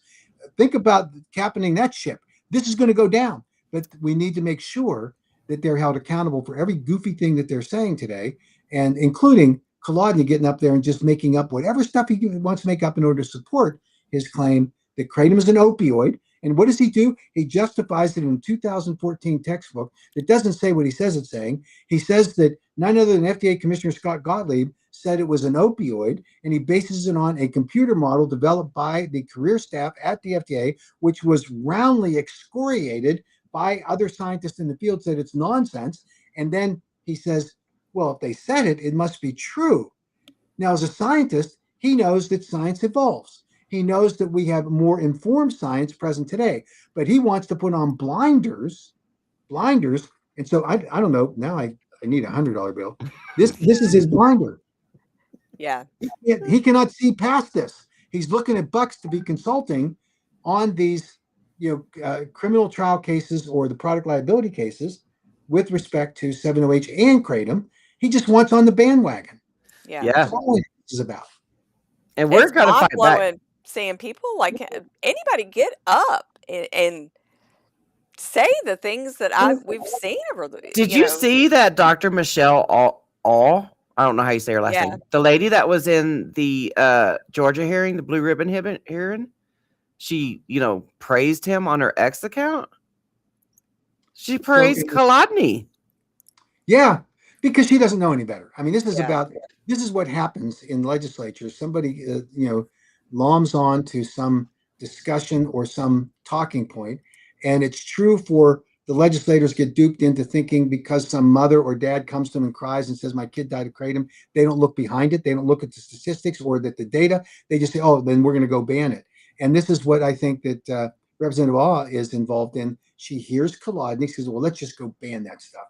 And she's being encouraged by none other than the very fair, the person who just wants to find the truth, Rick Townsend, who just that's all he's about. He's not trying to do anything that would ban this stuff, even though he sponsored 3 ban bills, even though he sits in the hearing and is asked by the chairman of the committee that he's testifying for to accept his ban bill, and he says, "I have a substitute bill and it's not available to anyone." And so the chairman says, "Well, tell us what your substitute bill says." And so Rick Townsend starts describing everything his substitute bill does to the members of the committee for which he wants them to vote on his substitute bill. And he fails to mention that it has a requirement in it that the only kratom that can be sold in the state of Georgia is kratom that is grown in the United States. Well, I don't know. I could be up in the night too late, but that's called a ban. Yeah. And Yeah. when he's asked by a member of the Senate Health Committee, "How are you going to enforce this?" He sits there like deer in headlights, dumbfounded by the question, because we have been fighting him, telling him that the bill needed to include an enforcement provision with the Department of Agriculture in the state of Georgia. That's what we were telling him, and he rejected it. And suddenly he gets caught, and the senator says, "Well, how are you going to enforce it?" And he's sitting there, deer in headlights, and then who comes to his rescue? Who? I mean, I know that there are any number of people out there that would do it, to walk up to him and say, "Hey, this is what you should do, Rick." And he gets a random person out of the audience that no one could have expected. Matt Weatherington. Yep. The whole whisper. His head like this. The microphone can't hear it. And he says, "Local law enforcement." And okay. Local law enforcement. That's what his answer was that Matt Weatherington fed him. And he was the one that argued in the prior hearing in the House side that you couldn't trust local law enforcement because they wouldn't know when they came in, is this an illegal product? They wouldn't know. And they wouldn't, by the way. There has to be a testing mechanism. There has to be labeling requirements. There has to be a formulation standard. And he goes, "Local law enforcement." These guys are a clown show. And now he's the chairman. How many times did he whisper in Rick Townsend's ear? Because the one that I saw, he whispered, I think he said knowingly and willing, or unknowingly and unwilling, something like that. So I'm not going to say that I don't remember that. Knowingly and willingly. So yeah, this is a legal question about what the standard is for prosecuting a company that puts a bad product. And it's a tricky thing to say, did you do it? We wanted a specific legal standard that our lawyers that do labeling wants on there. They wanted one thing only that was important to Matt Weatherington, because he told it to me personally. He said, "We need to have a requirement that the companies that sell kratom in the state of Georgia are registered as domicile corporations with the Secretary of State." That's what he wanted. Now, why did he want that? Because when he sues them, they then in the jurisdiction of the courts if they're domicile manufacturers. This is all he being Rick Townsend has been the apologist and the lapdog for the product liability since 2022. Yes. Since Now 2022. I'm going to have the chance to testify, I'm told, on the 21st of August in Rick Townsend's hometown, where he represents the area, where he's holding his second public hearing for the Blue Ribbon Commission on youth exposure to kratom. So I'm looking forward to that opportunity to help the chairman. Bring your dots. I will. So I keep them handy all the time. Yeah. Bring your dots. Because it's about youth exposure. Yeah. About not just that, youth exposure that 6 emergency room doctors all conclusively said was kratom. One of them. In Georgia. Yes. So I want to know if the chairman's going to bring those 6 emergency room doctors to explain why the hell they call it a kratom exposure when it was dots. Yep.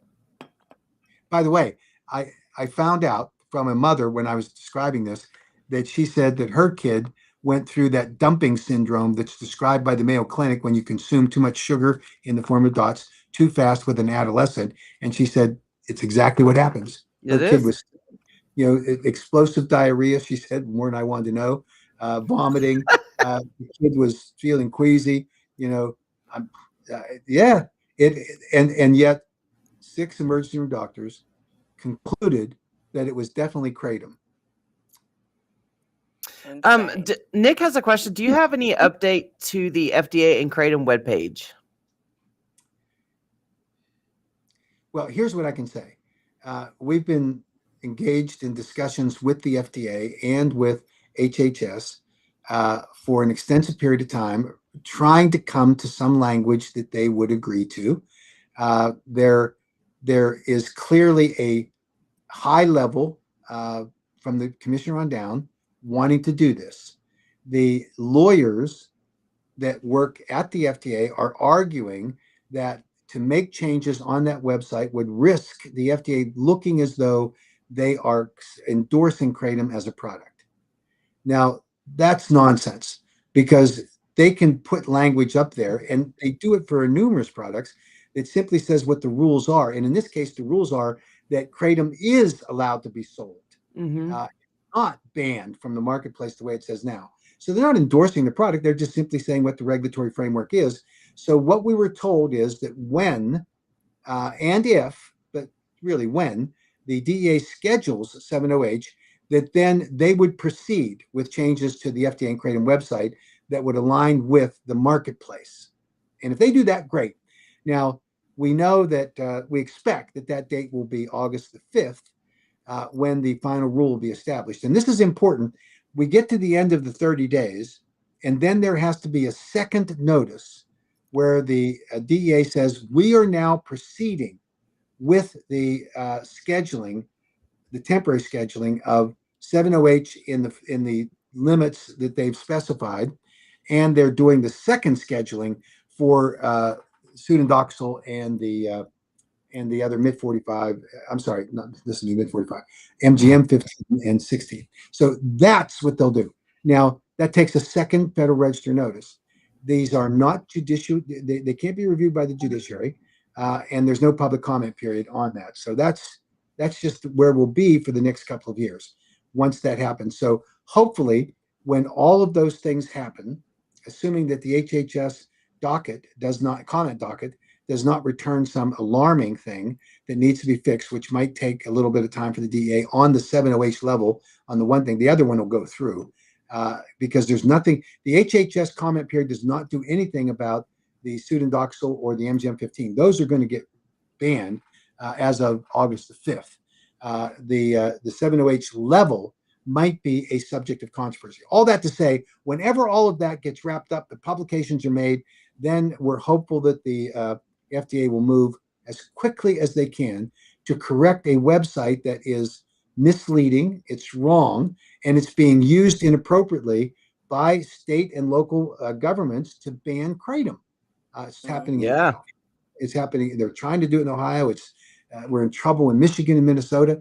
in New Mexico. So these are all things, and numerous local governments. So we're hopeful that that's going to happen on that timetable. But we are engaged in active negotiations on these things. And to the extent that the 7OH community wants to come in and say, oh, the AKA has been advocating for 7OH to be banned, swear to God, that's true. Absolutely true. We've been fighting hard for it. Blame us if you choose, but we're trying to protect the public, not protect industry. We don't care if you buy a natural leaf kratom product or not. But when you buy a natural leaf kratom product, it's not going to be mislabeled and mischaracterized as a safe product when it's actually 7OH. That's our objective. Dana, what are you referring to? I don't know what you're referring to. You know, the other thing I want to say is that the 7OHers, okay, so you know how it's got the 1 milligram cap in the DEA register thing? You know, Yes. Does that mean if there's a 1 milligram cap, can the products that are on the market today be sold as 1 milligram tablets? 7OH products. Yes. Sure. So they can't even be happy with that, you know? Because it doesn't do anything. I mean, you're talking about the difference between 0.5% and 1%. You know, that's sort of the gap. It's not going to do anything. They don't want to sell 1 milligram serving sizes. That doesn't do anything to anybody. I mean, I can see the people that take like 500 milligrams a day don't want to have to chew up 500 pills. You know, I can see that. That's 7.5 milligrams doesn't do anything to you. Oh, I think I know what she's talking about. So yeah, I don't know what Dana's talking about. Sorry, Mac. 7.5 milligrams is Vince Sanders' initial product. When they tested his product, it had 28.5 milligrams in it. So, you know, the DA is going to do the right thing here and say, here's the level at which 7OH is capped. And you're either at 0.5% or 1 milligram per serving, and that's going to take out the market. But they can still sell products that have that limitation on it, no question. I have no doubt that Vince has already pre-planned his next grift. You know, he's got the pattern of grifting. It reminds me of some other people in the community, but they got the pattern of grifting. You know, he's gonna, if he doesn't get charged with narco terrorism, you know, he's already on to his next product. So I don't know about that, but I do know that in the interview that he did, where he disclosed there was no science, they were just using people as guinea pigs, he also said that he was amazed that the 7OH racked up all of these sales. This was in 2022, I think. He started to see it. So it sold out of anything that he compared it to in the cannabis industry. Never seen a product enter the market and just rack up those kind of sales. That's what he was talking about, is sales. So this is just the crazy. And then he upped his ante by doing the billboards. You know? And it's like, that is typical drug dealer behavior. Of course it is. Of course it is. Taylor has, if Ohio makes it until January when DeWine is out of office, do you think the BOP will back off? Well, no. The Board of Pharmacy is going to continue its crusade. And the only restraint that we have on them now is litigation.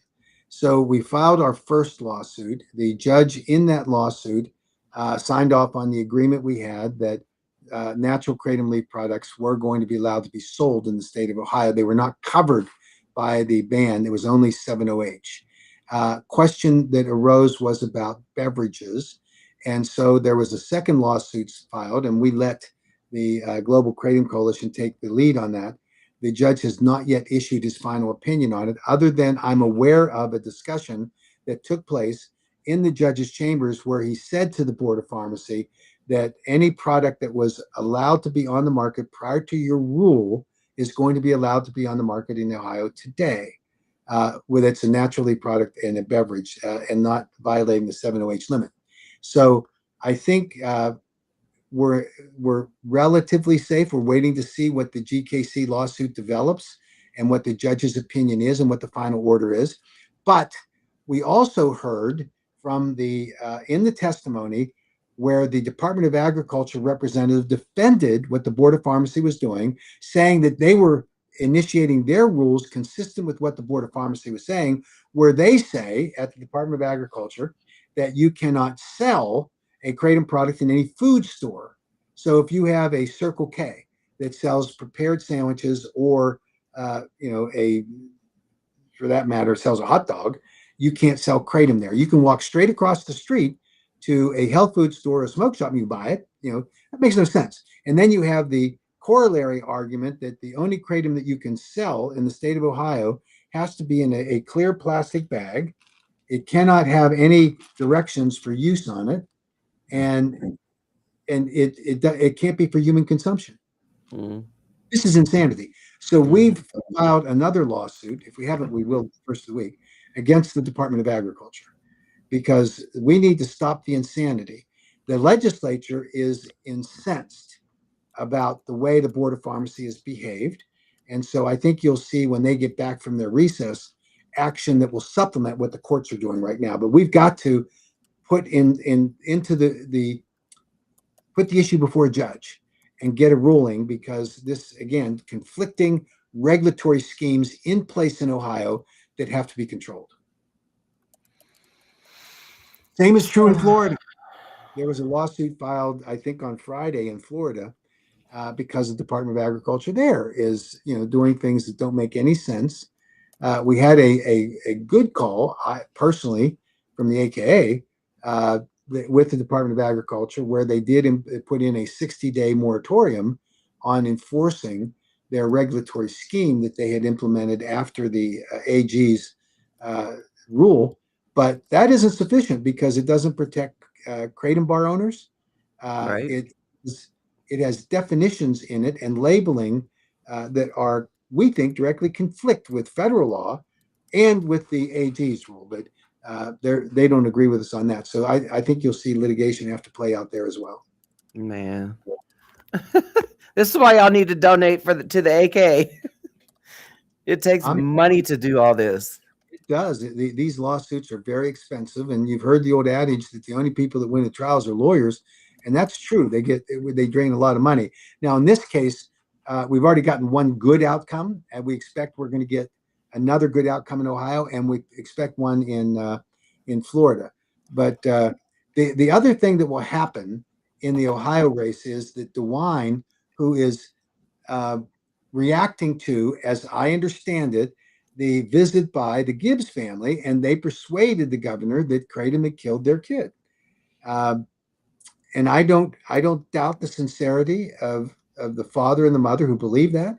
I think they're wrong, but that's a different thing. And yet, the discussion about the facts and evidence is not going to come up in an emotional appeal to the governor. So the governor implemented this policy and directed the Board of Pharmacy to schedule kratom. He will be gone. He's not running again, and he will be gone in next January. So we're gonna keep staying alive until we get rid of him as he steps down. That's all.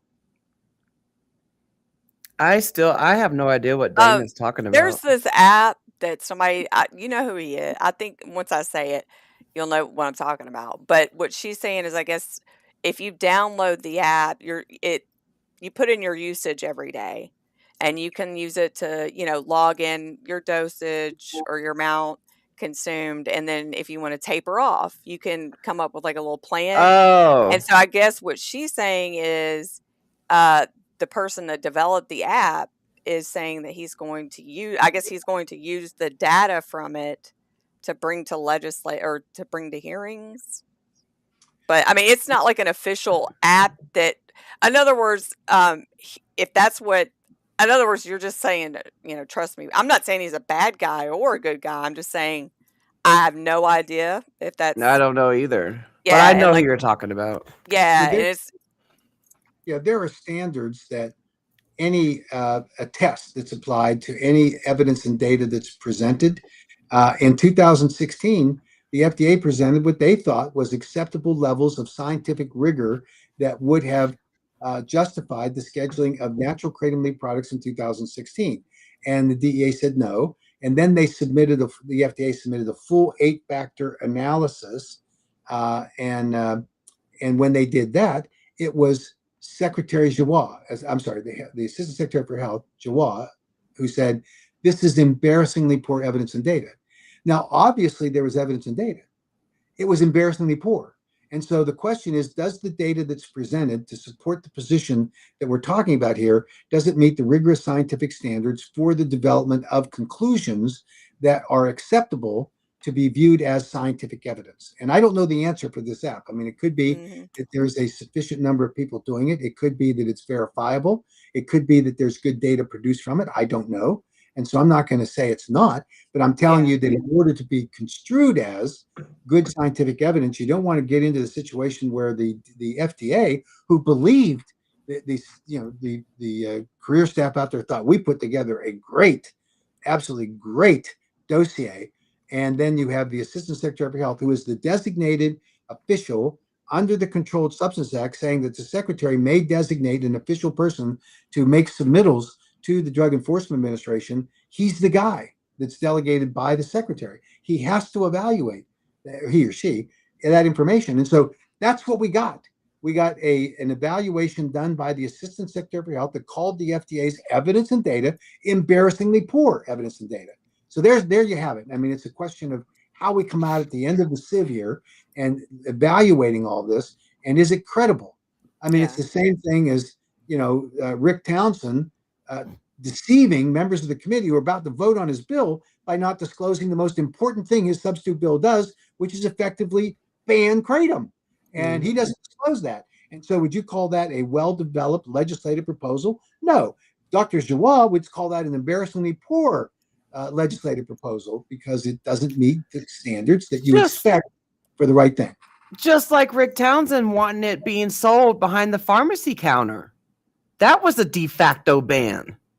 Well, let me tell you something that's even more significant of that. He said that the pharmacist agreed with him and said that's what should be done. The Pharmacist Association lobbyists called our lobbyists and said, we never had such a discussion and never made that recommendation. Maybe he walked down the streets of Brunswick, walked in and says, I'm Rick Townsend, I hate kratom. Do you want to start selling kratom from behind the counter in a pharmacy? And maybe that pharmacist said, yeah, Rick, no problem. And that's what he gets. The pharmacists want to do this. They do not. And here's why. Under the federal law, pharmacists have liability insurance. Yeah. And they're not going to accept the liability of selling kratom if it's not properly regulated. And they don't want any parts of the sale of it because they are selling prescription medications that are approved by the FDA. And now all of a sudden you're going to tell them that they're going to sell this other product that exposes them to legal liability. This makes no sense.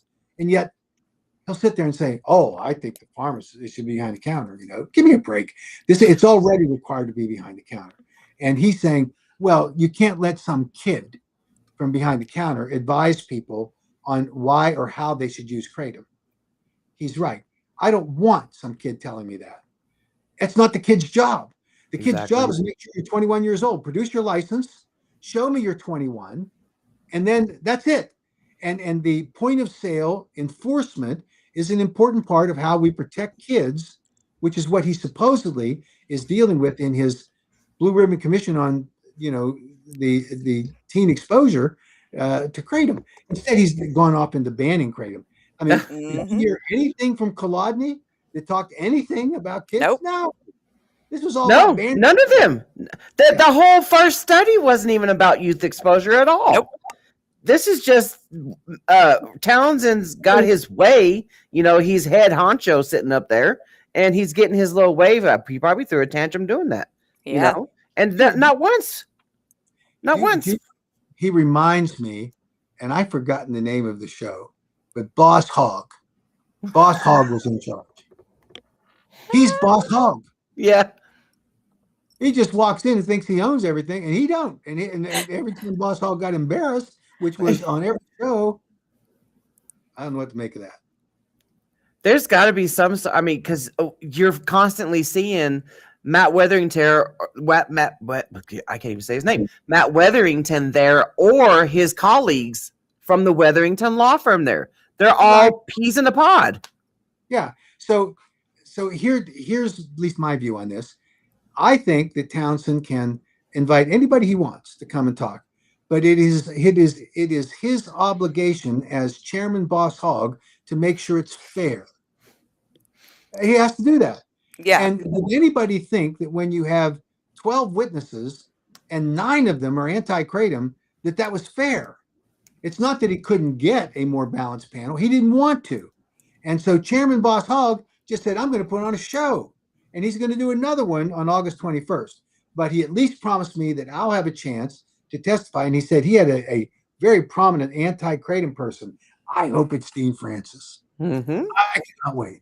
Yeah, but he's got somebody who knows who it is. Are you guys going to be wanting advocates to show up again, or is just because we it's just so found up in the air?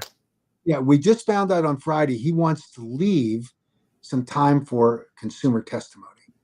Now, yes, we want advocates to be there because he's going to trot out his family from Brunswick who told him that their kid is in a mental institution because he got whacked out on kratom. Now, I have no idea what the circumstances of that kid are. I have never in my life, in the 10 years that I've been working in this space, heard of someone that entered a mental institution that was perfectly normal, that had all of their faculties around them, and they walked in to start taking kratom and they ended up in a mental institution. Well, No, Tennessee, somebody lost their leg. So I mean, because of kratom. It happens, Mac. There's a first for everything. Yeah, back in my day, they called that shit happens, but I can't say that word.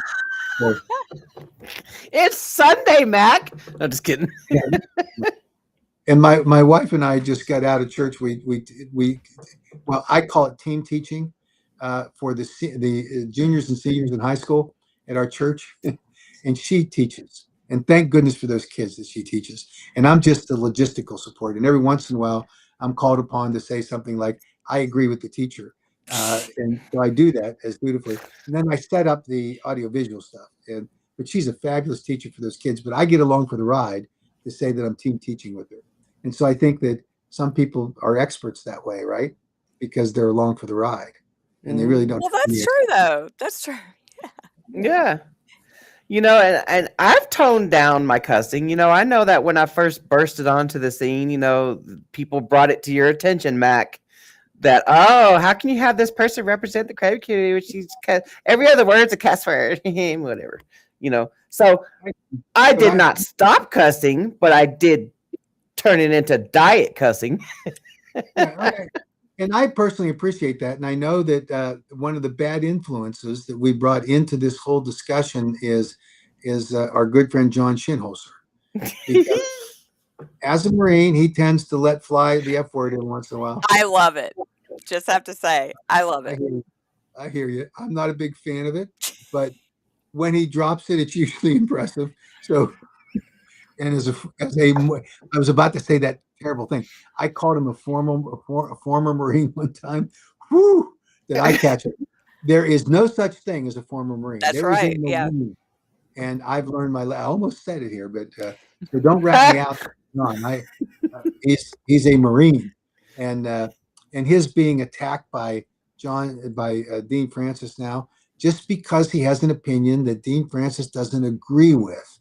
That's why he's being attacked. That's what Dean Francis does. Everything is on the attack mode, calling people names. I mean, it is embarrassing for him that he can't have a rational discussion. And if you say, well, Dean, I don't agree with you, you're immediately blocked. So you can't complete the sentence and nobody can see what you said, because when he blocks you, it strips out all of the comments. And through my 7 years of advocacy, if I can learn to mature myself like I have, Dean, you could do the same thing. Put a muzzle on your chihuahua. You're over there ankle biting everybody. Stop it. Sit back and learn. Chill. I heard his voice on the 911 call, and this is a father who obviously was panicked for the safety of his son and his wife. At one point, he tells the operator that Cameron bumped his what appears to be referencing his wife. These are tragic crises that happen, but then to walk out and act like it didn't happen, act like never was 7OH, He said it multiple times, not Yeah. 7OH. Now it's an evolving story. And now the latest thing Cameron told me was he started out on a product that he purchased that was on the AKA website. He cited the name of the company, and he said that he purchased these products. They were based in California in 2017. We didn't create the GMP program until 2000, almost 2020, late 2019. So that name wouldn't have been up there. He's Yeah. gone on the website and seen it now. So he said it was naturally creating products. So I told him I would. I said, I'll go back and look. The company that he referenced on the website was never in California. So he was adamant. I bought it from a company in California because I was saying, what did you buy? And he said, oh, and he gave generic names for the product he was buying. And it didn't give any specific reference to a specific product that we could have gone back and looked at. So that embarrassed him. And so now he's saying, well, yeah, it was natural leaf, but it was only natural leaf. And I said, how do you know that? How do you know it wasn't a improperly extracted product that was highly concentrated extract that could do what you're suggesting that it happened? And then it's, well, it wasn't that. And then he says, oh, it was OPMS. That's his latest one. So he keeps escalating, changing the products, what products he was taking, and he's just trying to find. And of course, his claim is his father's claim. OPMS is Yeah. this big supporter of the AKA. So they contour their stories, leave integrity behind, leave the truth behind in order to justify what they're saying. And when I say, well, your father said that it was natural leaf, not 7OH. I don't remember the exact words he said. I said, well, that's my dad talking about the situation where things just kept moving from one thing to another. And then someone told me that Cameron, just in the last 6 months, was showing up at a shop demanding road gummies and was upset that the store had closed and was texting the clerk with whom he knew, and it was road gummies. Now, What are those? those are mushroom psychedelic derivatives, Oh, Oh, okay. but it's only natural kratom leaf. Yeah. So what the hell was he doing, complaining to a clerk in a store that he wanted his road gummies? It's only natural leaf kratom, Governor. It's only natural leaf kratom. Representative Cole. This is what. Why do they think that it's justified to say things that are not true just because they're on this crusade? Yeah. I And it's like I get it. Like I know every family goes through struggles, but when you start making bold claims and stories and getting in the public eye and wanting to be a part of public policy, you should at least come to the table with the truth yeah. yes. And then and we get genuine called purpose. bullies because we break that we Yeah. shatter their lies, and then we Yeah. get called bullies for that. Like, you literally came on public platforms to say this stuff, and you weren't expecting people that have been saved by kratom to attack you. You crazy. Yeah. Anybody who reads the language and the narrative that Dean Francis puts up in this latest one about John Shinholzer, you cannot describe it in any other way. This is not civil. It's not reasonable. No. It's an attack piece. It is a junkyard dog going after someone because they disagree with him, and that's it. and Yeah. and there's no credibility, in my opinion, for anyone to give the least bit of credence to what he's saying, because it changes every time you say, well, here's a piece of evidence that says what you're saying is not wrong. And so then Dean Francis the next day says, well, I never said that. This is it. Let's look over here at this shiny object, and then you'll know that what I'm saying is true. The story changes every time it's convenient for it to change. He's never accountable for what the truth is or what the evidence is, and he doesn't care, because this is about, we've got to save people from this awful substance called kratom, and he keeps escalating the battle. Now, one interesting thing is that when you delete people or block people, it makes your statements less interesting, I think. And I saw somebody sent me some screenshots of something you're saying, and there were 0 people reacting. Where when we were going back and forth, we had hundreds of people that were reacting. So maybe there's a silver cloud in all of this for Maybe him people being. are starting to kind of see, man, this dude is a little bit unhinged. You Hmm. know, I mean, because there are That's the those thing, people. though. Yeah, that's the thing is that. That's the thing, and I don't want to go into detail about it, Yeah, but it's like you sit back and it's like for what happened between us, with us, we don't reach out to people and be like, hey, don't trust this person, don't do this, don't do that, whatever. You got to sit back and you got to wait for people to see it on their own, and that's what's been happening within the Kratom community and the other group of gals, and it's like, because we haven't publicly came out here and said any, why we left. These are the reasons why we left, or anything like that. There are multiple reasons why we left. Well, you don't need to disclose any of that other than what their behavior exhibits now. Just yeah. go, like I say, randomly pick any one and listen to them, and you will see that the hypocrisy is amazing. They are apologists for the 7OH community, and they brazenly do it and openly do it. I'm sorry. And that was the disagreement we had, but I made the offer to Madeline Sklar and any one of the other 7OH gals to come on a public webinar with me. They could say whatever they wanted. We could have whatever discussion we wanted. We could have a moderator if they wanted, and let's just have an open civil discussion. And they declined because they're I not don't get going that. they're not going on a webinar with Mac Haddow, not a lobbyist. And Sometimes by the way, discussions are how things kind of get settled. Sometimes it's better to talk.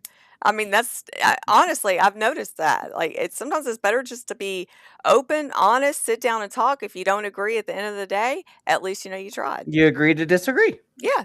That's it.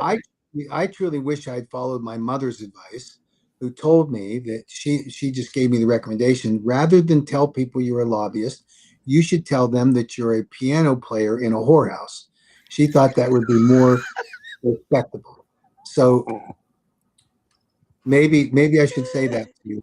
Just start telling people that. Oh my god.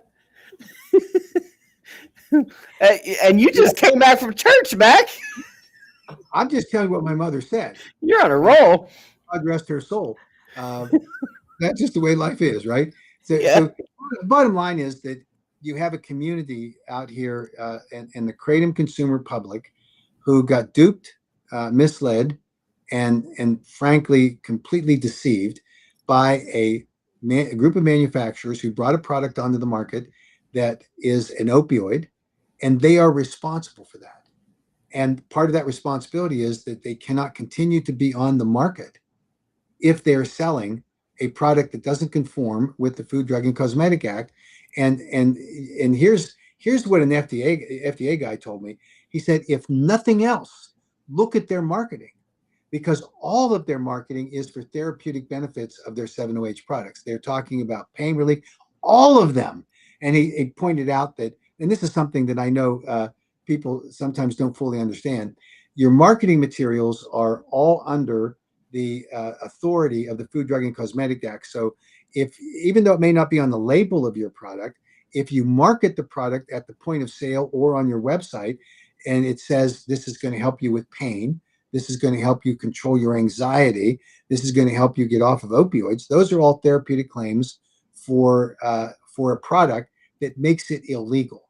And then then he said that, and this is the part most people don't understand, every comment over on a platform over which you have control as a manufacturer and a marketer of a product, where a public person comes on and says, hey, he really it helps my pain, you're responsible as the manufacturer for that health claim, because that would influence other people to buy that product. So you have to take that product off your website. And the FDA guys have tracked this. They've seen all of it. They see it. And so I think that what about those people that are, yeah, sorry, I don't mean to cut you off. What about those people that are vendor sponsored by Kratom manufacturers? and they get up there and talk about how Kratom helps with their pain. Are they Not still violating commercial speech laws? any person in the supply chain, manufacturer, distributor, or retailer that makes a therapeutic claim makes that product illegal, right? Now, the remedy is that the FDA issues a warning letter, then the FDA issues a stop sale order, and they take it off the market. And that's what happens, right? But it's an illegal product. You can't remain on the market if you make those illegal therapeutic claims. And the FDA guy was just saying, here's the evidence. And they don't make any changes. They've sent out a bunch of warning letters. Nobody's changing. They don't care. And they're obligated under the Federal Food, Drug, and Cosmetic Act to do exactly what I just described. And that's a problem that they have to address.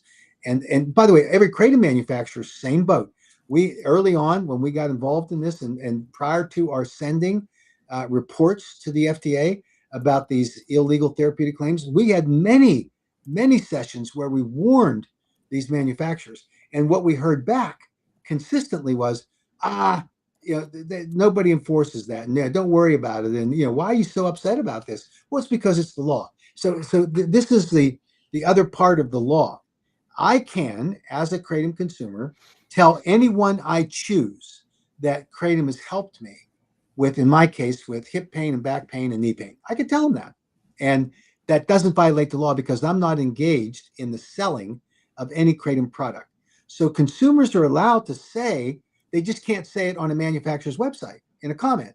The manufacturer has to control that. So that's the differentiation between commercial free speech, which is very limited, and public free speech, which is very broad. So consumers can talk all day long about the benefits they have with Kratom. That's why the American Kratom Association can say that there are therapeutic benefits to consumption of Kratom products. We can't say it on behalf of any manufacturer, any specific product. That's the key differentiation there. See, I never, I've been offered plenty of times to be vendor sponsored, to promote products, but I just did not, I never felt right doing that. I wanted to be able to freely say what I want to say. I will 100% confidently say that Kratom allowed me to cure my active addiction, So I don't know. And it helps with my, it's my antidepressant. It's my anti-anxiety. It's my, I don't like equating it to a painkiller, but it helps with my chronic pain, And I just never wanted to have to make money off of promoting somebody's product, knowing that ties me to receiving funds for it, Yeah. Yeah. So I don't know. Everybody's experience. Well, not there are consistent experiences, but some people have different reactions to natural Kratom. My wife takes it. She used to take it when she worked down on the hill because it helped her increase her focus and it gave her energy when she worked at the Congressional Record Office. But she still takes it, and she's not in the same situation I am with pain as much as it just makes her feel better and it elevates her mood a little bit. And she takes it before we go and teach. She goes and teaches these high school kids, right? We're in our Sunday school class. It just makes her feel better. And helps with her presenting of the lesson, but it makes her stomach upset too. So if she takes a little bit too much, then that's the reaction she has. So she watches it, and when and all of us know about the ceiling effect. You can't take enough that will harm you before you start to throw up, and that's the interesting part of it. Obviously, if you have an addiction personality, you're going to abuse it, and you're going to do whatever you do, and that's what Noraboko talks about, is that there are people in that class, narrow and limited, that have an addiction personality that will abuse anything. So that's possible with Kratom, natural Kratom. But we go around and around on all of these experiences, and because 7-OH is the one that's in the barrel right now with the DEA. The reaction from the 7-OH manufacturing community, who wants to protect their ability to make millions of dollars a week on selling 7-OH products to consumers that they deceived and duped and misled and deceived in the highest way with their marketing techniques. Now they want to act like, oh, now that we've hooked them, we should let them continue to take it. not be accountable in any way. I mean, that's mind-boggling to me that they can justify that kind of thing. And yet you see Seven Hope Alliance, what are they doing? They're firing up the consumer base of 7OH products to go protect it when they're the ones who rely entirely for funding on the companies that are making this stuff. Yeah. I mean, what? But that's what they do. And and lying on top of that, talking about the Kratom and 7OH ban. Yeah. I can tell you, I would swear to it that the vast majority of the problems we're having in the states and local governments is because of 7OH. Yep.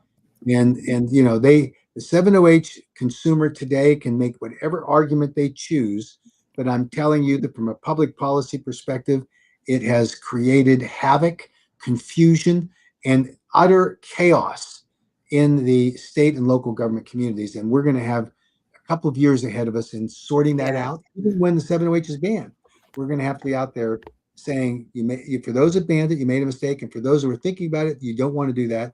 And for those that want responsible policy, let's do the Kratom Consumer Protection Acts and make sure that we have those in effect. And I think the one good thing that potentially could come from this crisis we're in right now with the 7OH people is that you will have Congress react, and they will pass a law that will provide for that regulation, and a separate law that will deal with the 7OH community possession and decriminalize it, because we believe strongly that should be done. Yeah. Yeah. I like I said, I do not agree with that possession charge whatsoever. I don't. But, like you said, we don't make the rules, we just follow them. So, I don't know. Does anybody else have any last minute questions? Well, we've been here for almost 2.5 hours, y'all. We couldn't attend yesterday because, life was lifing. Right. So, it's actually... Well, I was going to be on the 7OH Gals podcast. Yeah. You're not physically weren't going to be on there. Were you talked about? Probably. Oh, yeah. I haven't watched it, so I'm sure I was, but I'll find out. Goodness gracious. All I can say is if anybody wants to see the shift and what happened between them, just start watching anything after May of 2025. If you want to go down that rabbit hole, go right ahead. Go right ahead. And for everybody, please get off your butts and go and get engaged. We do. Oh, so you did finally make the link for the September 13th rally. So I did start putting that out there. I'm going to start promoting it some more because that's the rally in DC. We're excited about this. This is going to be a chance for us to highlight our story and certainly celebrate, recognize the 10-year anniversary of that rally that took place, that really was the start of the revolution with respect to Kratom, and that obviously impacted the federal government on it, and so we'll do that. We're going to have meetings in the White House and with the Veterans Affairs Department. We have gotten a commitment from the House Veterans Affairs Committee to hold a roundtable discussion with the veterans who are coming into town, and they're going to talk about their experience with Kratom. It's a fabulous thing. Nice. Yeah, we're getting recognition of the legitimate uses of Kratom that under a controlled marketplace are going to be part of the catalyst for getting a federal bill. This is going to be fabulous. We hope that as many people who can start planning and tapping into some of your social media and your friends and your family to help them to help you get to Washington, because we know it's expensive. You've got plane flights and you've got lodging and meals. Please do it if you can, because we are going to recognize that 10-year anniversary, and we would love to have as many people as we can get there to help us celebrate this event. She said, I had a council member ask me the other day if I was a resident or affiliated with the industry. We get that a lot, Dana. I said no to both because it's the truth. She then asked how I heard about the hearing.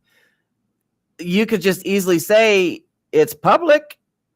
Yeah, it's a public hearing. I'm an advocate. I follow kratom advocacy. Yeah, I follow what's going on in the kratom world. It's like A lot of people don't follow legal stuff until that's what I say. Like, there's so many people that have no idea what goes on. Yeah. Oh my gosh, the stuff we have to sit through, Mac. Yeah. I know. There's a protective instinct by some of these local government officials that you have to be from the area, right? And if the pursuit of truth about a controversial product that's impacting people in their community, they ought to be willing to accept that truth wherever it comes. But I get it. I live in a county that I'm going to be involved in a hearing here this week where they'll give preference to those who live in the county versus non-county residents, but they at least hear out everybody. And you shouldn't bar someone from a city council or county council meeting just because they don't live in that county, if they're giving you information about what the impact of what you're doing. Because if you have a county or a city that bans kratom, for example, it's like the domino effect. Yeah. And you have to say, no, you can't do this because it will have an impact on surrounding communities as soon as you do it. My thing is, I will say that I am representing thousands of people that follow me across all my social media platforms. That's not a lie. I have thousands of people, and I'll say that they may, most likely don't even know that this hearing is even happening in their backyard or something. So, but the AKA. I only have 999 because Dean dropped out. Damn it, Dean. How dare you? I call him Dishonest Dean. Honest Abe and Dishonest Dean. If the shoe fits, Dean, wear it, because Cinderella certainly did it, and now we need you to do it. I mean, it's like being accountable for his persistent misrepresentations about his son's experience, which is the so-called catalyst for why he did this. Now he's looking for a camera. If anybody wants to listen to that 911 call, it's opentruth.org. It's in that link. Everybody should go and see the opentruth.org website. Everybody. It's beautiful, beautiful website. Beautiful it has website. A lot of info. It does. It's like fabulous. Dr. Hayes says his feet are too small for the slipper. Oh, goodness gracious. I'm not going to get there at all. But Heidi, thank you. That's a very entertaining comment. We did, talking about freaking Kolodny, because I put Kolodny and Dean, and they're like brothers. I swear they could be brothers. But we won Suffolk County. Yeah. We won there. We're winning a lot of places. I mean, we fought the battle in Michigan, and we won on the ban because you had Patty Wheeler up there parading like the queen of the house. And she was saying, let's ban it. And she didn't win there. We had the same thing in Minnesota. They did not win there. In Utah, they didn't get their ban bill. Now we're going to have to undo the nonsense they did there. In North Carolina, they're not going to get their ban bill. In South Carolina, they didn't get their ban bill. I mean, Florida, they didn't get their ban bill. What are they talking about that they win all these places? Now, we did get bans obviously in Tennessee and Kansas. We don't like those. We don't think that they're justified, and we're going to be back at it. But we know that they were predicated in different circumstances on misrepresentations made by people that are just trying to get rid of kratom entirely. And I think we're going to be back with a better experience. When we talked to the governor's office in Kentucky, they got it. It was a bad bill. It got slipped in at the last day, and all the Dean Francis just touted, we did that. No, you got in a last minute insertion of a provision that called for banning kratom that now got stayed because the governor said, I'm going to wait till next year and let's have a full hearing on it. We didn't have an opportunity to know it was even happening. It was slipped in the last day, and the sponsor admitted to the governor, hey, I just did it because someone asked me and I thought it sounded like a good idea. And they were funded by the government, so we thought that was a legitimate thing. And now there's going to be a full evaluation of the science. And if there's one silver lining in what's happening with the 7-OH thing, is we're going to be able to explain with more clarity the difference between 7-OH and natural leaf kratom, and the difference in the adverse events and deaths that are reported caused by this, the 7-OH products, rather than natural kratom leaf. So that's the silver lining that I think we'll be able to explain to legislators across the country. Dana says, what can I do in Kentucky now? Should I be contacting anyone? No, we're going to wait till the legislature starts up. We've got a commitment that we'll have regular order, meaning there'll be hearings, there'll be a bill filed, and we'll be able to work through this. Yeah. Yeah, we need to overturn Connecticut, Louisiana, Tennessee, Kansas. We need to those need to be overturned. Right. Along with the original, well, I'm going to say original 5 now, Wisconsin, Indiana, Alabama, Arkansas, We're gonna be doing some fun things here in the next couple months on 2 of those states. So stand by. Oh, I'm ready. Yeah. I'm ready. And just talking about how the DC rally on September 13th is the 10-year rally, and I'm just sitting here thinking that's 10 years of progress that 7-OH knocked off a few years from that. Yeah. Yep. And some of those original people at the 10-year rally consumed 7-OH probably. Not even realizing that 7-OH is what knocked down your damn progress. So there's no difference between a person who is literally now hooked on 7-OH because of the deception, and a regular kratom consumer, because many of them believe the deception. They're not guilty of anything other than they thought it was real, and they got hooked. Can you elaborate on the metragenine pseudoindoxyl nonsense? After this, I got to jump. So in the federal rule, there is a standard that says in the 7-OH rule that any pseudoindoxyl is illegal. So the argument that's being made by Michelle Ross is that all kratom is knocked out. There are numerous arguments that defeat that proposition. Most importantly, the 7-OH, the standard for pseudoindoxyl, is in the actual language of the rule, which says that this does not apply to natural kratom leaf products. And the fact that there may be, with a highly sensitive, very expensive testing machine that will show the presence of pseudoindoxyl, then that's not going to knock it out. And for those circumstances where you can identify the presence of pseudoindoxyl, they're going to look at what the level of pseudoindoxyl is in the natural kratom leaf product, and it's not going to be violative of any standard. The DEA can clean this up, obviously, but there is no threat based on the purpose for which the rule was published, which is clearly articulated in the rule, that natural kratom leaf is not part of this rule. And if natural leaf kratom has a trace amount of 7-hydroxymetrogenine, which it does, and has even a lower amount of pseudoindoxyl, then it doesn't count. And by the way, it doesn't count if they go out into a product and they find something that's been on the shelf for a year and a half, and they test it and it says, oh, somehow the oxidization over time has created an increased level of pseudoindoxyl.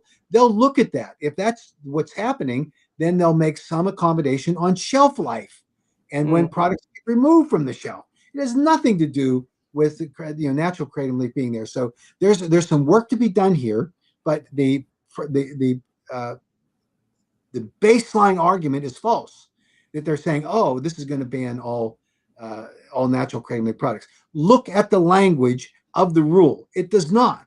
And the technicalities that are associated with the identification of the 54 alkaloids that are in the natural kratom plant, which includes, it goes down the list, speciosilitine and others, they're not going after them. Those are part of the natural levels that are found in the kratom plant, including pseudoindoxyl, which you would have to have this highly sophisticated machine to track. So we don't see it as a problem. We're going to continue to, obviously, to work on this. Chad makes sense. I've heard that before. And Mac is sitting up there holding up money. So he says, doesn't most money have traces of cocaine on it? But I don't have a Schedule 1 drug in my wallet. I'm going to blow it off. Yeah. I think it's a great point he's making. Absolutely. And stripper juice. Okay. Well, we can wrap this up. Thank you.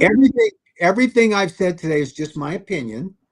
That's all it is, and you can take it for what it's worth. And the bad analogies I made, I apologize for, and the jokes I told that were inappropriate, I apologize for. Just so the record is clear. I want to keep your reputations clean. Well, You want to keep what? Your reputations clean. I didn't want to retain. Whatever. yeah, but we won't ever apologize for doing what's right. No. There Nope. you go. We hold on to honesty and integrity, just like the AKA does. You know, you don't like it, don't follow, don't watch, whatever. Get gone. Because I don't care. Thank you to both of you. This has been great fun. Thanks, Mac. Have a good rest of your Sunday. Thanks everybody for coming. Y'all have a great rest of y'all's weekend. See you later.